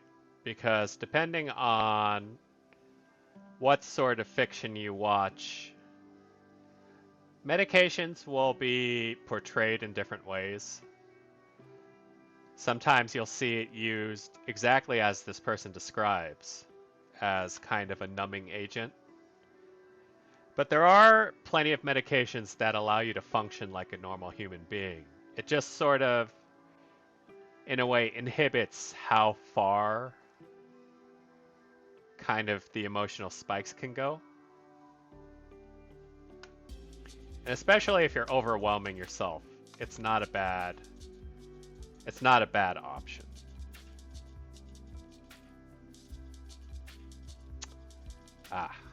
Let's see. This one's quite relevant to me lately. I just started my new job, but it doesn't feel right. I am scared of new situations and to mess up, but they don't explain a lot. So of course I mess up. It's exhausting. I'm thinking about going to another job interview, but it feels like giving up. Let's see. Oh.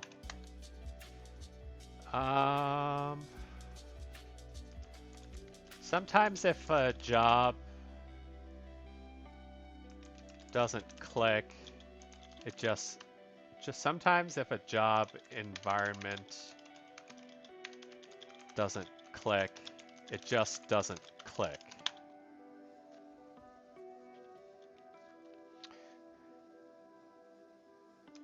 Honestly, if you're able to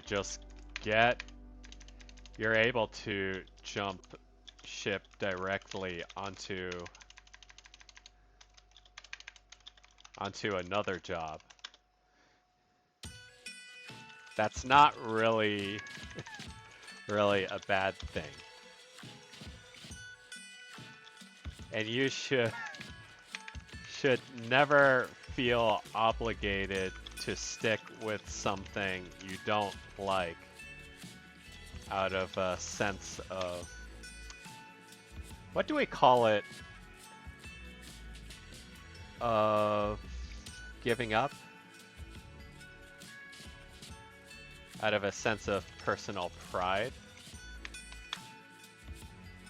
Yeah, pride, I guess. Hey, Bum, welcome back. Let's see. Not really a bad thing. You should never feel obligated to stick with something you don't like out of a sense of personal pride.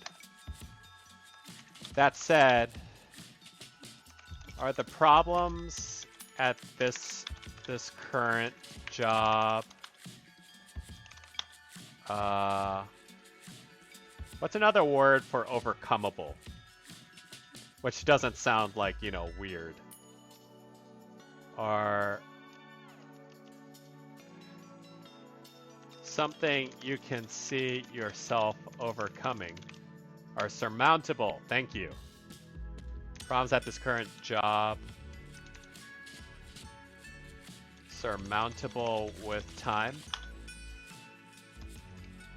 If so, and everything else is fine, it might be worth sticking around for.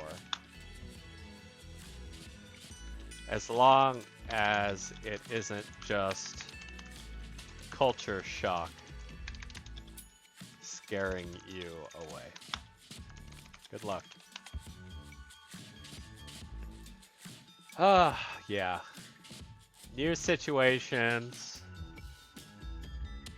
Fear of a job that doesn't feel quite right. I do have that anxiety every time I jump into something kind of foreign. Huge, whatchamacallit, imposter syndrome. Which I've been trying to get over. At the end of the day, when it comes to jobs, the scariest thing that can happen is you could lose your job, right? And then you collect unemployment while looking for another job. So, I mean, I guess it's a matter of being comfortable with the idea, I guess. And I get the feeling this sort of fear kind of comes from people who are early in their career life. Let's see, what do we even send them?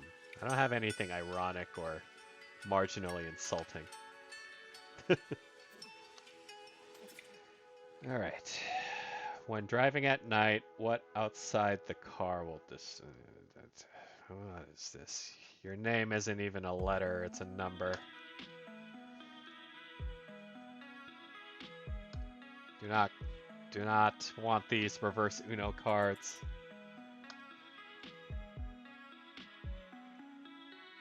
I am dealing with 3 different people breaking up with me.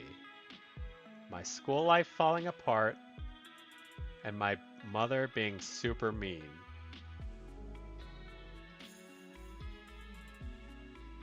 Three different people breaking up with me? Polyamorous?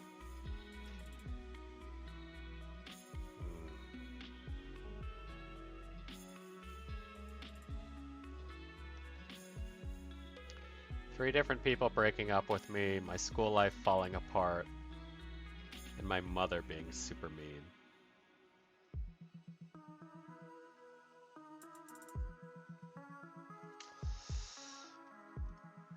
How do we respond to this one? Yeah, Pilgrim, they could just be talking about their friends. Because in a lot of ways, and especially when you're that young, kind of losing friends does feel an awful lot like a breakup.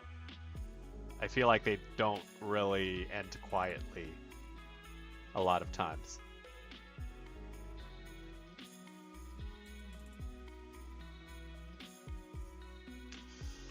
So how do we encourage them?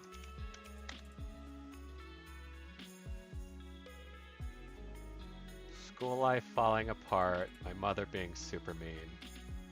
They're still a student, they're still living at home, so they don't have the freedom to take a break or to separate themselves from the situation.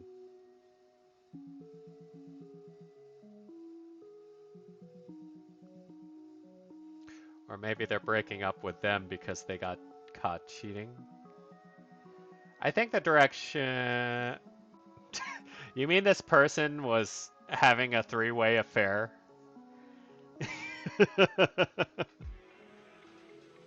Pilgrim... Oh, god damn it. Bum, this game is called Kind Words. Let's not assume the worst of everyone. Jesus, why you gotta bring that toxicity into this channel? Let's see. Mother being super mean.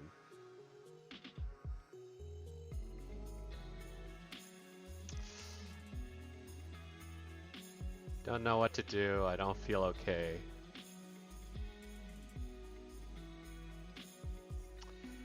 The emotion could be guilt, but if we are to treat it as such, I think it needs to be stated.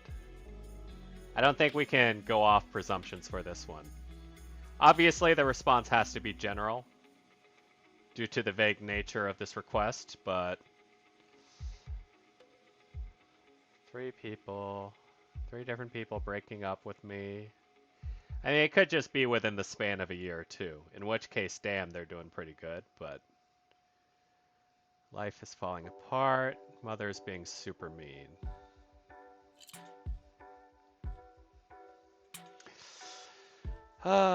Try to focus on the things that give you relief in life.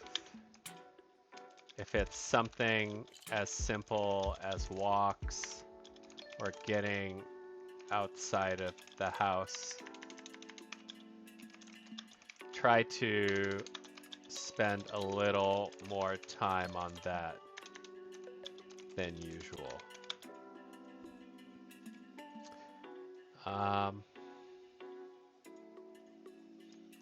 If things are rough at home, maybe consider finding refuge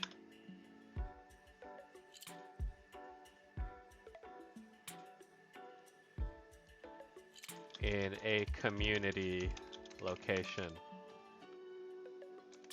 a park or a youth center, perhaps, if there's one in your area. It seems like you just need distractions while you recover.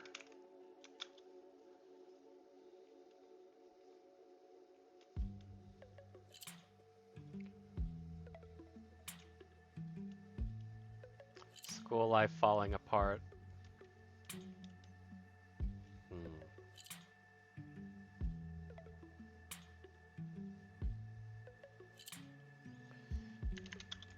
And if you can find that in people outside of home or school,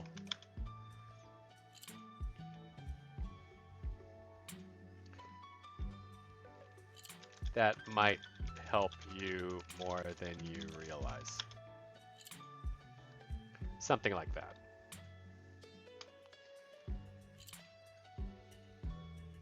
And where do we send them?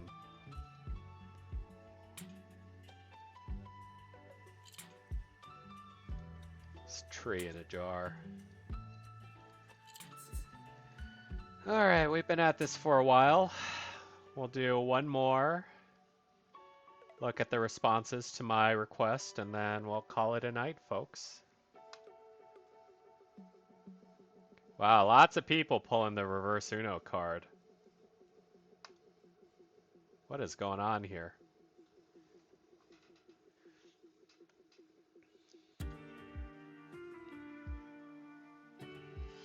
Let's see. I feel like I'm super overworked lately, but I might also have really bad time management. I'm exhausted constantly and can't really tell if that's a deeper issue or just from the amount of things I need to get done since I'm always behind. Huh.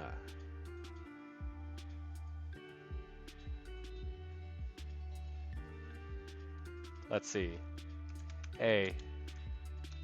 There's no rule that says it can't be both. But the best you can do is just consider one problem at a time.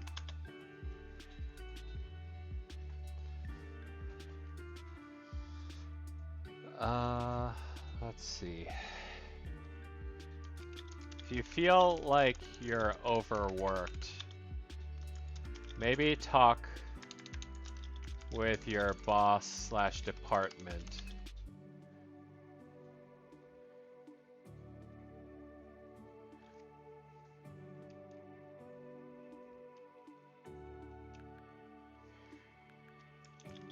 and see what can be optimized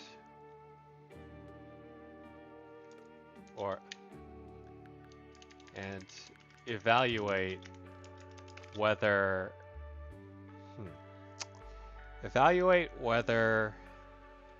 the load actually is unreasonable. It's not an uncommon thing for companies to do that to their employees.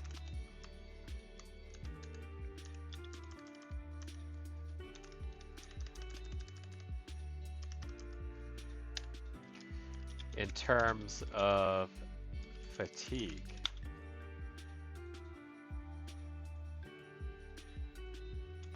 maybe you just need more sleep. It's hard to optimize things if you're always tired, right? Yeah, no, it's a I eat because I'm unhappy, and I'm unhappy because I eat. It's a vicious cycle. So you gotta at least address one thing, right? Or if you think you're getting enough sleep, maybe take a sleep study and see if you have apnea.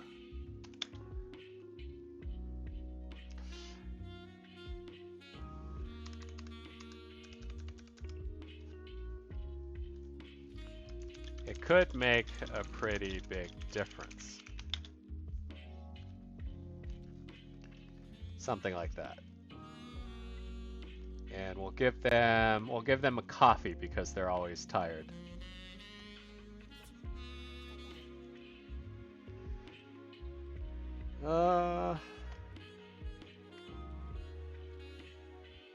Always the interesting ones pop up after I call last game here. Wish I could hang out more with her, but she's so busy and I don't want to come off too forward. She likes me, but too busy and had rejected me before for that reason. I feel shy about it since then, but we still chat whenever we can.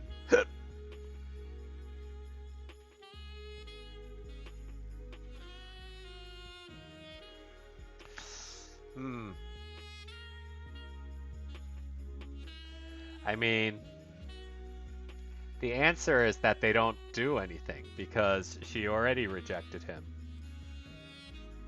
And she is so busy. Therefore, you cannot hang out with her because she is so busy. And there's nowhere to go because she already rejected you. Okay, I don't need to answer this. I really don't. Although I hope someone doesn't tell him to, like, not give up or some stupid bullshit like that.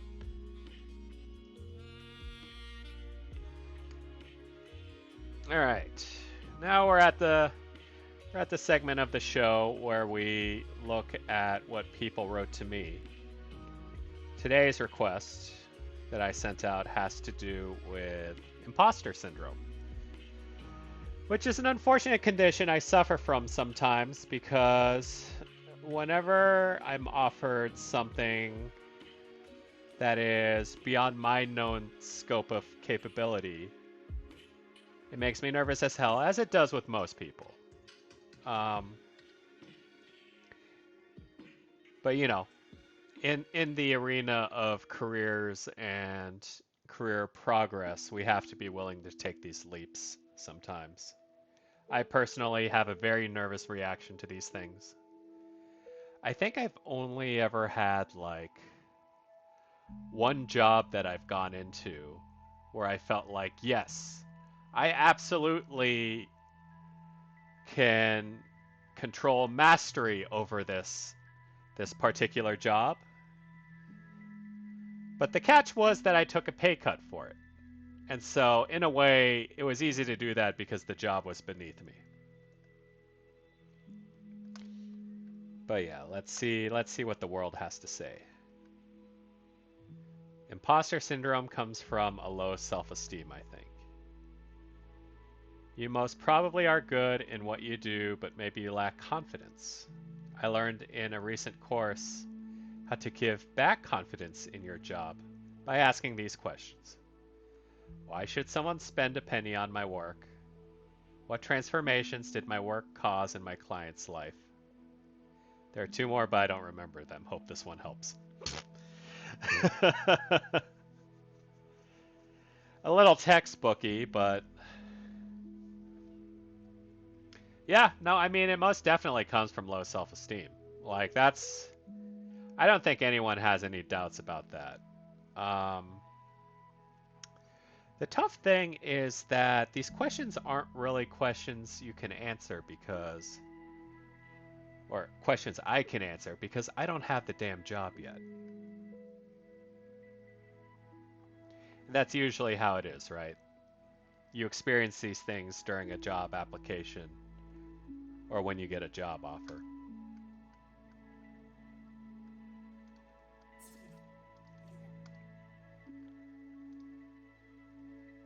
Let's see. Hi, Jay. Well, I once went to an interview, and when I was about to go in, I turned around and headed home. So yeah, wow. Damn, that's a tough one. Feels like we turn ourselves down before anyone does it for us. It's like we're afraid of things going wrong, but also afraid when they work out fine. It sucks to feel this. It's normal to feel anxious, though. Please accept the offer, even if you're scared. See, that was heartfelt. That was like Jesus. I have had that kind of circumstance before too, where someone popular once invited me to hang out at a party, and I was so insecure about myself that I actually turned it down. And I always think back to that and how different it would have been if I wasn't that scared at the moment. Because I had no real reason to turn it down. Like, I would have probably even liked it. I was just that scared. And I always wonder how many things I probably let go because of it, you know? But it's a weird thing, and it's a hard thing to overcome sometimes. You feel like you're gonna throw up while you're saying yes and shaking that hand.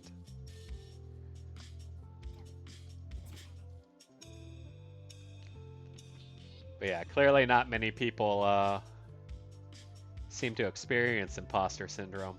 So I guess that's it for today. Whew, good stream, everyone. Thank you guys for coming. Lemon Thunder, Tarragon, Jonathan, Fana, Pilgrim, Bum, of course. I feel like there was someone else, but maybe if I forgot your name, I apologize. But I hope you guys all go into the weekend. Noises. Thank you for acknowledging that you're still here. I hope you guys go into the weekend with much relief. Make good decisions. Be careful out there.